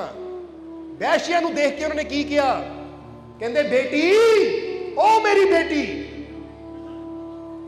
ਐ ਬੇਟੀ, 3 ਵਾਰ ਉਹਨੂੰ ਬੇਟੀ ਕਹਿ ਦਿੱਤਾ, ਔਰ 3 ਵਾਰ ਕਹਿੰਦੇ ਕਹਿੰਦੇ ਥੱਲੇ ਉਤਰੇ ਮੈਂਬਰ ਤੋਂ, ਕਿਉਂਕਿ ਪੌੜੀਆਂ ਤੇ ਉਤਰਦੇ ਕਹਿੰਦੇ ਬੇਟੀ, ਓ ਮੇਰੀ ਬੇਟੀ, ਐ ਮੇਰੀ ਬੇਟੀ, ਲਿਆ ਇਹ ਥੈਲੀ ਮੈਨੂੰ ਦੇ, ਜੇ ਤੇਰੇ ਕੋਲ ਖੋਟੇ ਸਿੱਕੇ ਐ ਤਾਂ ਮੈਂ ਤੈਨੂੰ ਕਹਿੰਦਾ ਤੂੰ ਜਦੋਂ ਮਰਜ਼ੀ ਆ ਕੇ ਖੋਟੇ ਦੇ ਕੇ ਖਰੇ ਲੈ ਜਾ ਕਰ, ਪਰ ਇਦਾਂ ਦੀ ਨੋਟੰਕੀ ਕਰਨ ਦੀ ਤੈਨੂੰ ਕੋਈ ਜ਼ਰੂਰਤ ਨਹੀਂ ਹੈ, ਇਦਾਂ ਦਾ ਨਾਟਕ ਕਰਨ ਦੀ ਤੈਨੂੰ ਜ਼ਰੂਰਤ ਨਹੀਂ ਹੈ। ਤੇ ਕੋ ਖੋਟੇ ਸਿੱਕੇ ਜਿੰਨੇ ਐ ਤੂੰ ਜਦ ਮਰਜ਼ੀ ਆ, ਕਿਉਂਕਿ ਇੱਕ ਫਕੀਰ ਦਾ ਕੰਮ ਹੀ ਹੁੰਦਾ ਖੋਟਿਆਂ ਨੂੰ ਖਰੇ ਬਣਾਉਣਾ। ਇਹ ਥੈਲੀ ਕੀ, बेटी तेरे को जिन्ने खोटे सिक्के आ सारे लैके आ जा, मैं सारिਆਂ ਨੂੰ खरा बना दूं। क्योंकि कामिल फकीर के ही ਉਹਨੂੰ ਜਾਂਦਾ ਜਿਹਦੀ ਸੰਗਤ 'ਚ खोटे ਆਣ ਤਾਂ खरे बन के ਜਾਂਦੇ। फकीर का मतलब ही यह है, पारस का मतलब ही यह है कि लोहा आवे सोना होके जावे, कोयला आवे तो हीरा हो जावे। समझते हो कि नहीं? ऐसी भी यही तो चाहते हैं, क्योंकि तुहाडे अंदर हीरा है, हीरा पर ऊपर थोड़ी कोले दी काली परत चढ़ी हुई है। बस ऐसी चाहते परत नूं तोड़ दईए ताकि तुहाडे अंदरला हीरा ऐसा बाहर आवे कि तुहाडी कीमत पूरी दुनिया जाने कि वाकई ये बंदा तो बड़ा कीमती है, जिन्होंने असीं समझिया ही कुछ नहीं सी। कई बार दुनिया कहती है नहीं, ये पल्ले कुछ, ये बेकार बंदा है, पर असीं कहते तुहाडे पल्ले सब कुछ है, क्योंकि ये तुहाडे पल्ले तुहाडा मालिक है, तो तुहाडे तो ज्यादा अनमोल कीमती होर कोई हो ही नहीं सकता। इसलिए अपने अंदरलियां कमियां नूं ना देखो, अपने अंदर बैठे वो मालिक नूं देखो, परमात्मा नूं देखो, मालिक दे इश्क नूं देखो, मुहब्बत नूं देखो कि मेरे पल्ले मेरा मालिक है, ओदी मुहब्बत मेरे पल्ले है। तां ही तां बंदा साईं बुल्ले शाह गल बड़ी प्यारी कहंदे सी। ਉਹ बुल्ले शाह कहंदे तुसीं ਇਹ ਤਾਂ शुक्र करदे हो कि शुक्र है रब्बा रोटी देण वास्ते, शुक्र है रब्बा कपड़ा देण वास्ते, शुक्र है रब्बा पत्नी बच्चे परिवार देण वास्ते, शुक्र है परमात्मा काम देण वास्ते। ਉਹ ਕਹਿੰਦੇ कदी ਇਹ भी क्या करो शुक्र है रब्बा ऐसा मुर्शद देण वास्ते, शुक्र है ऐसा गुरु देण वास्ते। क्योंकि ये कामिल मुर्शद जीवन च होएगा तो पदार्थां ने, नौकरियां ने, रोटियां ने वो नहीं दे देना, सुकून शांति खुशी नहीं दे देनी जो कामिल मुर्शद नाल जुड़ के मिलना है। क्योंकि कामिल मुर्शद नाल जुड़ के तो खुदा मिलता है। समझते हो कि नहीं? रोटी की दिंदी है? तंदुरुस्ती देगी। समझते हो कि नहीं? पानी पी के प्यास मिटती है तो चलो सुकून जिहा मिल जाता है। ਹੁਣ ਰੋਟੀ ਦਾ ਸ਼ੁਕਰਾਨਾ ਕਰ ਸਕਦੇ ਆ, ਪਾਣੀ ਦੀ ਖਾਤਰ ਸ਼ੁਕਰਾਨਾ ਕਰ ਸਕਦੇ ਆ, ਕੱਪੜੇ ਦੀ ਖਾਤਰ ਸ਼ੁਕਰਾਨਾ ਕਰ ਸਕਦੇ ਜੋ ਸਾਨੂੰ ਸਰਦੀ ਗਰਮੀ ਤੋਂ ਬਚਾਉਂਦਾ ਹੈ। ਤਾਂ ਜਿਹੜੇ ਮੁਰਸ਼ਿਦ ਨਾਲ ਜੁੜ ਕੇ ਆਨੰਦ ਮਿਲਦਾ ਹੈ, ਖੁਸ਼ੀਆਂ ਮਿਲਦੀਆਂ ਹੈ, ਰੱਬ ਮਿਲਦਾ ਹੈ, ਕਦੀ ਉਹਦੇ ਵਾਸਤੇ ਵੀ ਸ਼ੁਕਰ ਕਰ ਲਿਆ ਕਰੋ ਕਿ ਸ਼ੁਕਰ ਹੈ ਰੱਬਾ ਐਸਾ ਮੁਰਸ਼ਿਦ ਮਿਲ ਦਿੱਤਾ ਸਾਨੂੰ, ਐਸੇ ਫਕੀਰ ਨੂੰ ਦੇ ਕਦਮਾਂ ਨਾਲ ਜੁੜਨ ਦਾ ਮੌਕਾ ਮਿਲ ਗਿਆ ਸਾਨੂੰ, ਸ਼ੁਕਰ ਹੈ। ਜ਼ਰਾ ਹੁਣ ਗੌਰ ਕਰਨਾ। ਪਰ ਬੜੀ ਹੈਰਾਨੀ ਦੀ ਗੱਲ ਹੁੰਦੀ ਹੈ कि जो मुर्शद की गल आती ना, कोई पूछे गुरु वाला तो बंदा उत्थे टालन की कोशिश करता कि पता ना लग जाए किसी को। बल्कि चंगी गल तो पूरे शान ना कहनी चाहिए कि हाँ बई ऐसा साडा मुर्शद है, तो ऐसे मुर्शद के असीं बच्चे, पूरे गर्व ना कहना चाहिए सन। जरा गौर करने वाली गल है। कहते हैं कि एक इंसान गवर्नर सी पर अपने मुर्शद नाल बड़ा प्यार करता सी, अपने मुर्शद नाल बड़ी मुहब्बत करता सी। एक दिन बाजार च वो अपने जा रहा है, क्योंकि उस वेले घोड़ियां ते हुंदे सी नाल सैनिक, तो जा रहा तो अगे देखिया उसका मुर्शद आ रहा है। गवर्नर घोड़े तो उतरिया, जाके मुर्शद के कदम चुमन लग गया। तो वह जिहड़ा नाल अजकल पीए कह दिंदे है, सलाहकार हुंदे है, वो सलाहकार आया कंच कहन लगा। वो कहता गवर्नर हो तुसीं पैर चुमने हो तो अंदर चुम्मी दे पर्दे च, आ दुनिया के सामने की कर रहे हो? कंच कहा होना, हुण उन्हां दा कंच कहा गवर्नर दे कि तुसीं अपने मुर्शद के पैर दुनिया सामने चुम रहे हो, घोड़े तो उतर गए उन्होंने पैर चुम रहे हो, जुत्तियां चुम रहे हो, चंगा लगता? तुसीं गवर्नर हो, कितनी उच्ची पोस्ट है तुहाडी, आ दुनिया देख रही है तुहानूं। हजरत अगर कदम चुमने हो तो पर्दे नाल अंदर जाके चुम लिया करो। जिदा बंदा कहता कल्ला मुर्शद बैठा तो चुम लिया करो, ये तो सारियां विच गवर्नर इदां झुक के कदम चुमे चंगा नहीं लगता। कहते हुण उन्हां तक कंच गई सी सलाहकार ने, तो इन्हां नूं जोश आ गया, इन्हां ने अपनी पगड़ी लाई। वो कहते देख मैनू ਉਹ मैं एक मंगता सी, जे अज मैं गवर्नर की पदवी ते बैठा तो इन्हां जोड़ियां की खाक करके बैठा हाँ, तो अज तू कह रहा इन्हां जोड़ियां नूं चुमना छड्ड दिओ, दुनिया की कहेगी? वो गवर्नर ही छड्ड सकदा है, उच्ची पदवी छड्ड सकदा, पर अपने मुर्शद दे कदमां नूं चुमना नहीं मैं छड्ड सकदा, क्योंकि कदम चुमे सी गवर्नर बन गया। जे चुमने छड्ड दिते तो शायद गवर्नरी चली जावे, पर जे मैं चुमदा रवां तो शायद मैनूं कल नूं बादशाही भी मिल जावे। ये हुंदा आशिकां दा रुतबा। वो परवाह नहीं करते कि मैं किहड़ी पोस्ट ते बैठा हाँ या मैं लखां बंदियां च खड़ा है। उन्होंने पता जो मुर्शद की इज्जत है वो तो इज्जत है, जिथे मुर्शद मिले सिर झुकाना फर्ज है। समझते हो कि नहीं? पर बंदा की करता है? जरा गौर करने वाली गल है। बंदा की करता है? बंदा दुनिया की खुशियां देखता रह जाता है और भुल जाता है कि सारी रहमत जिहदे सदके है ना, अगर मैं उन्होंने पिछे कर दिता तो फिर रहमतां भी चलियां जाणगियां। जरा गौर करने वाली गल है। इस करके कहते हैं ना इज्जत ना शोहरत बड़ी चीज है, ना हुकूमत ना दौलत बड़ी चीज है, जग जहां में बड़ी चीज भी है कोई, अपने मुर्शद की इज्जत बड़ी चीज है। सब तो बड़ी चीज तो मुर्शद की इज्जत है, क्योंकि रहमतां दे भंडार फेर ही साडे तक पहुंचते हैं। ਉਹਦੀਆਂ ਰਹਿਮਤਾਂ ਉਹ ਖੁਦਾ ਪਰਮਾਤਮਾ ਪ੍ਰਭੂ ਦੀਆਂ ਰਹਿਮਤਾਂ ਸਤਿਗੁਰ ਦੇ ਜ਼ਰੀਏ ਹੀ ਸਾਡੇ ਜੀਵਨ 'ਚ ਆਉਂਦੀਆਂ ਹੈ। ਇਸ ਲਈ ਜਿਹਨਾਂ ਨੂੰ ਪਤਾ ਨਾ ਮੁਰਸ਼ਦ ਦਾ ਰੁਤਬਾ ਤਾਂ ਸ਼ਾਨ ਨਾਲ ਕਹਿੰਦੇ ਆ ਮੇਰਾ ਮੁਰਸ਼ਦ ਹੈ, ਔਰ ਐਸੇ ਮੁਰਸ਼ਦ ਦਾ ਮੈਂ ਬੱਚਾ ਆ। ਤਾਂ ਜੇ ਮੁਰਸ਼ਦ ਦਾ ਨਾਮ ਦੱਸਣ ਲੱਗੇ ਸ਼ਰਮ ਜੀ ਆਵੇ ਤਾਂ ਫਿਰ ਮਜ਼ਾ ਨਹੀਂ ਆਉਂਦਾ। ਫਿਰ ਦਾ ਮਤਲਬ ਇਸ਼ਕ ਪੂਰਾ ਨਹੀਂ ਹੈ, ਮੁਹੱਬਤ ਪੂਰੀ ਨਹੀਂ ਹੈ। ਸਮਝਦੇ ਹੋ ਕਿ ਨਹੀਂ? ਬੰਦੇ ਨੂੰ ਤਾਂ ਹੋਣਾ ਚਾਹੀਦਾ ਹੈ ਕਿ ਜਿੱਦਾਂ ਕੋਈ ਕਹਿੰਦਾ ਨਾ ਮੈਂ ਡਾਕਟਰ, ਮਾਣ ਨਾਲ ਕਹਿੰਦਾ ਮੈਂ ਵਕੀਲ, ਮੈਂ ਇੰਜੀਨੀਅਰ, ਮੈਂ ਸਾਇੰਟਿਸਟ, ਮੈਂ ਫਲਾਨਾ, ਮੈਂ ਫਲਾਨਾ, ਤਾਂ ਤੁਹਾਨੂੰ ਵੀ ਹੋਣਾ ਚਾਹੀਦਾ ਮੈਂ ਮੁਰਸ਼ਿਦ ਵਾਲਾ, ਔਰ ਮੇਰੇ ਤੋਂ ਉੱਚੀ ਸ਼ਾਨ ਕਿਸੇ ਦੀ ਹੋ ਹੀ ਨਹੀਂ ਸਕਦੀ। ਮੈਂ ਵੀ ਗੁਰੂ ਵਾਲਾ, ਆਪਣੇ ਮਾਲਿਕ ਵਾਲਾ ਹਾਂ। ਸਮਝਦੇ ਹੋ? ਕਿਉਂਕਿ ਕਹਿੰਦੇ ਨਾ ਸਾਰੀ ਉਮਰ ਦੀ ਇਹੋ ਕਮਾਈ ਹੈ, ਜੱਗ ਸਾਰਾ ਛੱਡ ਯਾਰੀ ਸੋਹਣੇ ਨਾਲ ਲਾਈ ਹੈ। ਕਹਿੰਦੇ ਹੁਣ ਸਾਰੀ ਜ਼ਿੰਦਗੀ ਦੀ ਕਮਾਈ ਇਹ ਦੁਨੀਆ ਨੂੰ ਛੱਡ ਕੇ ਮੈਂ ਆਪਣੀ ਯਾਰੀ, ਆਪਣਾ ਪਿਆਰ ਆਪਣੇ ਮੁਰਸ਼ਿਦ ਨਾਲ ਪਾਇਆ ਹੈ, ਉਹ ਪ੍ਰਭੂ ਨਾਲ ਪਾਇਆ, ਉਹ ਮਾਲਿਕ ਨਾਲ ਪਾਇਆ ਹੈ। ਔਰ ਇਹ ਕੋਈ ਛੋਟੀ ਕਮਾਈ ਨਹੀਂ ਹੈ, ਕਿਉਂਕਿ ਜਿੱਥੇ ਸਾਰੀਆਂ ਦੀ ਕਮਾਈਆਂ ਇੱਥੇ ਰਹਿ ਜਾਣੀਆਂ ਹੈ, ਉੱਥੇ ਜੋ ਮੈਂ ਕਮਾਇਆ ਉਹੀ ਮੇਰੇ ਨਾਲ ਚੱਲਣਾ ਹੈ। ਸਭ ਤੋਂ ਬੜੀ ਕਮਾਈ ਹੈ। ਚੈੱਕ ਕਰੋ ਤੁਸੀਂ ਕੀਤੀ ਹੈ ਕਿ ਨਹੀਂ ਇਹ ਕਮਾਈ। ਸਮਝਣਾ ਜ਼ਰਾ ਇਸ ਲਈ ਇੱਧਰ ਫਕਰ ਜਹਾਂ ਦੇਲਵੀ ਕੀ ਕਹਿੰਦੇ ਆ, ਬੇਟੀ ਬੇਟੀ ਉਹ ਬੇਟੀ ਆ ਜਿੰਨੇ ਵੀ ਤੇਰੇ ਕੋਲ ਖੋਟੇ ਸਿੱਕੇ ਹੁੰਦੇ ਨਾ ਤੂੰ ਲੈ ਕੇ ਆ ਜਾ, ਮੈਂ ਇਹਨਾਂ ਨੂੰ ਖਰੇ ਕਰ ਦੂੰਗਾ। ਪਰ ਇਦਾਂ ਦੇ ਨਾਟਕ ਕਰਨ ਦੀ ਤੈਨੂੰ ਜ਼ਰੂਰਤ ਨਹੀਂ ਹੈ, ਕਿਉਂਕਿ ਫਕੀਰ ਦਾ ਦਰ ਹੈ। ਫਕੀਰ ਦੇ ਦਰ ਤੇ ਹੀ ਖੋਟਿਆਂ ਨੂੰ ਖਰੇ ਕੀਤਾ ਜਾਂਦਾ ਹੈ। ਕਹਿ ਕੇ ਉਹਦੇ ਸਿਰ ਤੇ ਹੱਥ ਰੱਖ ਦਿੱਤਾ ਫਕੀਰਾਂ ਨੇ, ਬੇਟੀ ਕਹਿ ਕੇ। ਚੌਥੀ ਵਾਰ ਜਦੋਂ ਬੇਟੀ ਕਿਹਾ, ਉਹਦੇ ਸਿਰ ਤੇ ਹੱਥ ਰੱਖਿਆ, ਵੈਸ਼ੇ ਦੀ ਅੱਖਾਂ 'ਚ ਪਾਣੀ ਆ ਗਿਆ, ਅੱਖਾਂ 'ਚ ਪਾਣੀ ਆ ਗਿਆ। ਔਰ ਬੁਲੰਦ ਆਵਾਜ਼ ਵਿੱਚ ਵੈਸ਼ਿਆ ਨੇ ਕਿਹਾ ਫਿਰ ਉਸ ਵੇਲੇ ਉਸ ਔਰਤ ਨੇ ਕਿ ਇਹ ਦੁਨੀਆ ਵਾਲੋਂ ਸੁਣ ਲਓ ਕਿ ਪਹਿਲਾਂ ਤੁਸੀਂ ਮੈਨੂੰ ਵੈਸ਼ਿਆ ਕਹਿੰਦੇ ਸੀ, ਨੀਚ ਗਿਰੀ ਹੋਈ ਕਹਿੰਦੇ ਸੀ, ਪਰ ਅੱਜ ਤੋਂ ਯਾਦ ਰੱਖੋ, ਅੱਜ ਤੋਂ ਮੈਂ ਵੈਸ਼ਿਆ ਨਹੀਂ ਆ, ਮੈਂ ਫਕਰ ਜਹਾਂ ਦੇਲਵੀ ਦੀ ਬੇਟੀ ਆ। ਔਰ ਹੁਣ ਉਹ ਮੇਰਾ ਕੋਠਾ ਕੋਠਾ ਨਹੀਂ ਹੋਏਗਾ, ਉਹ ਮਸਜਿਦ ਹੋਏਗੀ ਜਿੱਥੇ ਖੁਦਾ ਦੀ ਨਮਾਜ਼ ਪੜ੍ਹੀ ਜਾਏਗੀ। ਕਿਉਂਕਿ ਜੇ ਫਕੀਰ ਨੇ ਮੈਨੂੰ ਬੇਟੀ ਕਹਿ ਦਿੱਤਾ ਤਾਂ ਅੱਜ ਤੱਕ ਮੈਨੂੰ ਕਿਸੇ ਨੇ ਬੇਟੀ ਨਹੀਂ ਕਿਹਾ। ਜਿਹਨਾਂ ਦੇਖਿਆ ਮੈਨੂੰ ਗੰਦੀਆਂ ਨਜ਼ਰਾਂ ਨਾਲ ਦੇਖਿਆ ਸੀ, ਕਿਸੇ ਨੇ ਮੈਨੂੰ ਭੈਣ ਨਹੀਂ ਸਮਝਿਆ, ਬੇਟੀ ਨਹੀਂ ਸਮਝਿਆ। ਜਿਸਨੇ ਸਮਝਿਆ ਇੱਕ ਵੈਸ਼ਿਆ ਸਮਝਿਆ। ਸਮਝਦੇ ਹੋ ਕਿ ਨਹੀਂ? ਜਿਹੜਾ ਮੇਰੇ ਕੋਲ ਆਇਆ ਬੁਰੀ ਨਜ਼ਰ ਨਾਲ ਆਇਆ, ਪਰ ਅੱਜ ਜੇ ਐਡੀ ਮਹਾਨ ਸ਼ਖਸੀਅਤ ਨੇ, ਐਡੇ ਬੜੇ ਫਕੀਰ ਨੇ ਮੇਰੇ ਸਿਰ ਤੇ ਹੱਥ ਰੱਖ ਕੇ ਮੈਨੂੰ ਬੇਟੀ ਕਹਿ ਦਿੱਤਾ, ਤਾਂ ਹੁਣ ਮੈਂ ਇਹਨਾਂ ਦੀ ਬੇਟੀ ਹੋਣ ਦਾ ਫਰਜ਼ ਵੀ ਪੂਰਾ ਕਰਕੇ ਦਿਖਾਊਂ। ਅੱਜ ਤੋਂ ਬਾਅਦ ਮੇਰਾ ਕੋਠਾ ਬੰਦ, ਔਰ ਹੁਣ ਉੱਥੇ ਮਸਜਿਦ ਬਣੇਗੀ ਜਿੱਥੇ ਰੱਬ ਦੀ ਨਮਾਜ਼ ਪੜ੍ਹੀ ਜਾਏ। ਏਦਾਂ ਫਕੀਰ ਬਦਲਦੇ ਹੈ ਜ਼ਿੰਦਗੀ ਨੂੰ। ਉਸ ਲਈ ਅਬੁਲ ਹਸਨ ਖਰਕਾਨੀ ਮੁਸਕਰਾਏ, ਕਹਿੰਦੇ ਲੈ ਬੇਟੀ ਤੂੰ ਤਾਂ ਖੋਟੇ ਸਿੱਕੇ ਬਦਲਣ ਆਏ ਸੀ, ਤੂੰ ਆਪ ਹੀ ਬਦਲ ਗਈ। ਉਹ ਕਹਿੰਦੀ ਇਹੀ ਤਾਂ ਫਕੀਰਾਂ ਦੀ ਸੋਭਤ ਹੈ, ਤੁਸੀਂ ਮੇਰੇ ਵਰਗੀ ਖੋਟੀ ਨੂੰ ਵੀ ਖਰੀ ਕਰ ਦਿੱਤਾ। ਇਸ ਲਈ ਹਜ਼ਰਤ ਅੱਜ ਤੋਂ ਤੁਸੀਂ ਮੇਰੇ ਪਿਤਾ ਹੋ ਤਾਂ ਮੈਂ ਤੁਹਾਡੀ ਬੇਟੀ। ਅਬੁਲ ਹਸਨ ਖਰਕਾਨੀ ਨੇ ਫਿਰ ਸਿਰ ਤੇ ਹੱਥ ਰੱਖਿਆ ਕਿ ਬੇਟਾ ਅਸੀਂ ਤਾਂ ਸਭ ਨੂੰ ਆਪਣਾ ਪਰਿਵਾਰ ਹੀ ਸਮਝਦੇ ਹਾਂ, ਅੱਜ ਤੋਂ ਤੂੰ ਵੀ ਇਹ ਪਰਿਵਾਰ ਦਾ ਹਿੱਸਾ ਹੋ ਗਏ। ਬਦਲ ਗਈ ਉਹਦੀ ਜ਼ਿੰਦਗੀ। ਔਰ ਉਹ ਜਿਹੜੇ ਭੇਜਣ ਵਾਲੇ ਸੀ ਉਹ ਵੀ ਹੈਰਾਨ ਰਹਿ ਗਏ ਕਿ ਭੇਜਿਆ ਵੈਸ਼ਿਆ ਨੂੰ ਸੀ ਤਾਂ ਆਈ ਕੌਣ? ਇੱਕ ਫਕੀਰ ਦੀ ਬੇਟੀ ਬਣ ਕੇ ਉਹਦੀ ਜ਼ਿੰਦਗੀ ਬਦਲ ਗਈ।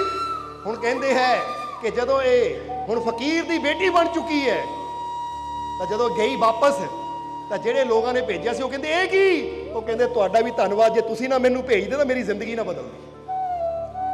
ਔਰ ਵਾਕਈ ਫਿਰ ਉਸ ਦਿਨ ਤੋਂ ਉਹਨੇ ਆਪਣੇ ਉਸ ਕੋਠੇ ਨੂੰ ਮਸਜਿਦ ਬਣਾ ਦਿੱਤਾ ਜਿੱਥੇ ਰੱਬ ਦਾ ਜ਼ਿਕਰ ਹੁੰਦਾ ਸੀ, ਰੱਬ ਦੀ ਆਵਾਜ਼ ਆਉਂਦੀ ਸੀ, ਯਾਨੀ ਉਹਦੇ ਨਾਮ ਦੀ ਆਵਾਜ਼। ਇਦਾਂ ਬਦਲਦੇ ਆ ਫਕੀਰ ਜ਼ਿੰਦਗੀ। ਤਾਂ ਹੀ ਤਾਂ ਕਿਹਾ ਜਾਂਦਾ, ਕਈ ਕਹਿੰਦੇ ਆ ਜੀ ਉਹ ਸ਼ਰਾਬੀ ਹੈ ਜੀ, ਉਹ ਇਦਾਂ ਜੀ, ਉਹ ਦਰਬਾਰ ਤੇ ਲੈ ਆਈਏ। ਅਸੀਂ ਕਹਿੰਦੇ ਉਹਨੂੰ ਤਾਂ ਲੋੜ ਹੈ, ਲਿਆਓ ਸਮਾ ਕੇ, ਕਿਉਂਕਿ ਆਏਗਾ, ਦਰਸ਼ਨ ਕਰੇਗਾ, ਸਤਸੰਗ 'ਚ ਬੈਠੇਗਾ, ਫੇਰ ਹੀ ਬੁਰਾ ਚੰਗਾ ਬਣੇਗਾ, ਫੇਰ ਹੀ ਖੋਟਾ ਖਰਾ ਬਣੇਗਾ। ਕਿਉਂਕਿ ਕੋਈ ਇਨਸਾਨ ਬੁਰਾ ਨਹੀਂ ਹੁੰਦਾ, ਪਰ ਹਾਂ ਕੁਝ ਬੁਰੀਆਂ ਆਦਤਾਂ ਸਾਨੂੰ ਲੱਗ ਜਾਂਦੀਆਂ ਹੈ। ਪਰ ਜਦੋਂ ਅਸੀਂ ਆਦਤਾਂ ਬਦਲ ਦਿੰਦੇ ਆ ਤਾਂ ਫਿਰ ਸਾਡੀ ਅੱਛਾਈ ਸਾਹਮਣੇ ਆ ਜਾਂਦੀ। ਹੁਣ ਤੁਸੀਂ ਬੁਰੇ ਹੋ, ਕੁਝ ਆਦਤਾਂ ਬੁਰੀਆਂ ਹੋ ਸਕਦੀਆਂ। ਬੰਦਾ ਕਹਿੰਦਾ ਮੈਨੂੰ ਝੂਠ ਬੋਲਣ ਦੀ ਆਦਤ ਹੈ, ਉਹ ਆਦਤ ਹੈ, ਤੁਸੀਂ ਨਹੀਂ ਹੋ ਬੁਰੇ। ਬੰਦਾ ਕਹਿੰਦਾ ਮੈਨੂੰ ਹੇਰਾ ਫੇਰੀ ਕਰਨ ਦੀ ਆਦਤ ਹੈ, ਝੂਠ ਬੋਲਣ ਦੀ ਆਦਤ ਹੈ, ਨਿੰਦਿਆ ਕਰਨ ਦੀ ਆਦਤ ਹੈ, ਸ਼ਰਾਬ ਪੀਣ ਦੀ ਆਦਤ ਹੈ। ਉਹ ਆਦਤਾਂ ਹੈ ਤੁਹਾਡੀਆਂ, ਤੁਸੀਂ ਨਹੀਂ ਹੋ। ਸਮਝਦੇ ਹੋ ਕਿ ਨਹੀਂ? ਜਿੱਦਾਂ ਸਮਝ ਲਓ ਕੱਪੜਾ ਹੈ, ਇਹ ਕੱਪੜਾ ਤੁਸੀਂ ਨਹੀਂ ਹੋ। ਕੱਪੜਾ ਬਦਲ ਜਾਵੇ ਤਾਂ ਤੁਸੀਂ ਤਾਂ ਉਹੀ ਹੋ। ਇਸੇ ਤਰ੍ਹਾਂ ਆਦਤਾਂ ਬਦਲ ਜਾਣ ਤਾਂ ਫਿਰ ਤੁਹਾਡੀ ਜ਼ਿੰਦਗੀ ਵੀ ਬਦਲ ਜਾਂਦੀ ਹੈ। ਸੋ ਫਕੀਰ ਸਾਡੀਆਂ ਆਦਤਾਂ ਬਦਲਦੇ ਆ, ਕਿਉਂਕਿ ਉਹਨਾਂ ਨੂੰ ਪਤਾ ਆ ਕਿ ਬੰਦਾ ਤਾਂ ਰੱਬ ਦਾ ਰੂਪ ਹੈ, ਇਹਦੇ ਅੰਦਰ ਤਾਂ ਰੱਬ ਦੀਆਂ ਰਹਿਮਤਾਂ ਦੇ ਭੰਡਾਰ ਹੈ। ਬਸ ਬਾਹਰੋਂ ਆਦਤਾਂ ਕੁਝ ਮਾੜੀਆਂ ਹੈ, ਬਸ ਇਹ ਆਦਤਾਂ ਬਦਲ ਗਈਆਂ ਤੇ ਇਹਦੇ ਅੰਦਰਲੀ ਅੱਛਾਈ, ਇਹਦੇ ਅੰਦਰਲਾ ਗੁਣ ਆਪੇ ਬਾਹਰ ਆ ਜਾਏਗਾ। ਹੁਣ ਵੈਸ਼ੀਆ ਦੀ ਆਦਤ ਹੀ ਬਦਲੀ ਉਹਨਾਂ ਨੇ, ਉਹਦੀ ਮਨ ਦੀ ਸੋਚ ਬਦਲੀ।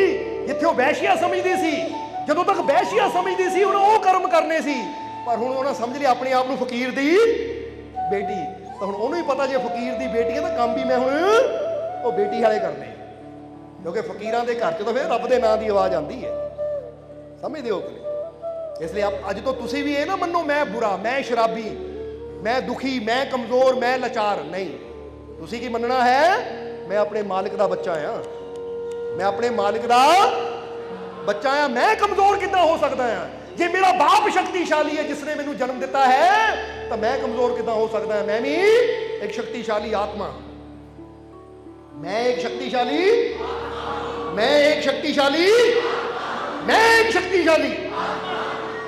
ਇਸ ਲਈ ਯਾਦ ਰੱਖਣੀ ਹੈ ਚੀਜ਼। ਰੱਖ ਲੈ ਕਿ ਨਹੀਂ ਯਾਦ?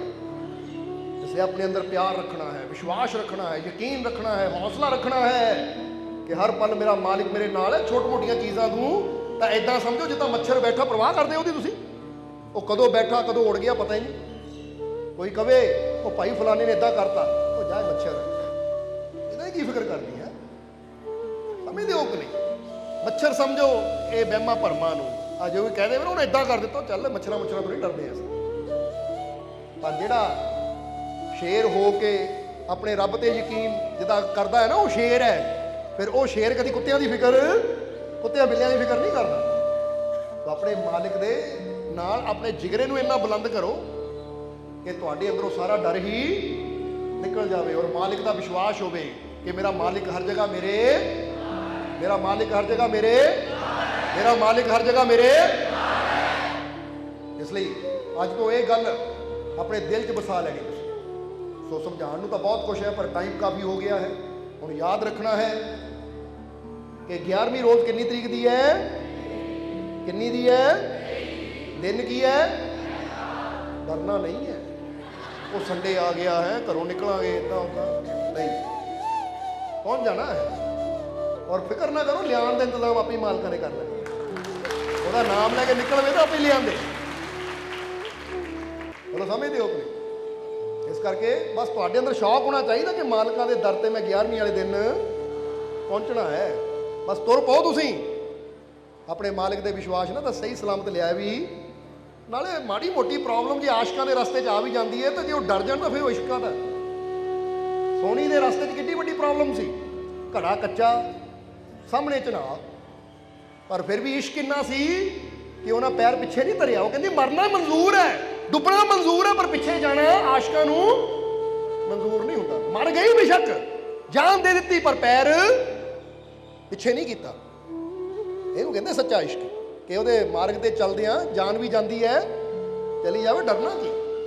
तो जे सोहनी महवाल दे इश्क च कर सकती तो असीं अपने मालिक दे इश्क नहीं कर सकते, क्योंकि बंदा कहे वो मजाजी इश्क सी, ये हकीकी इश्क है।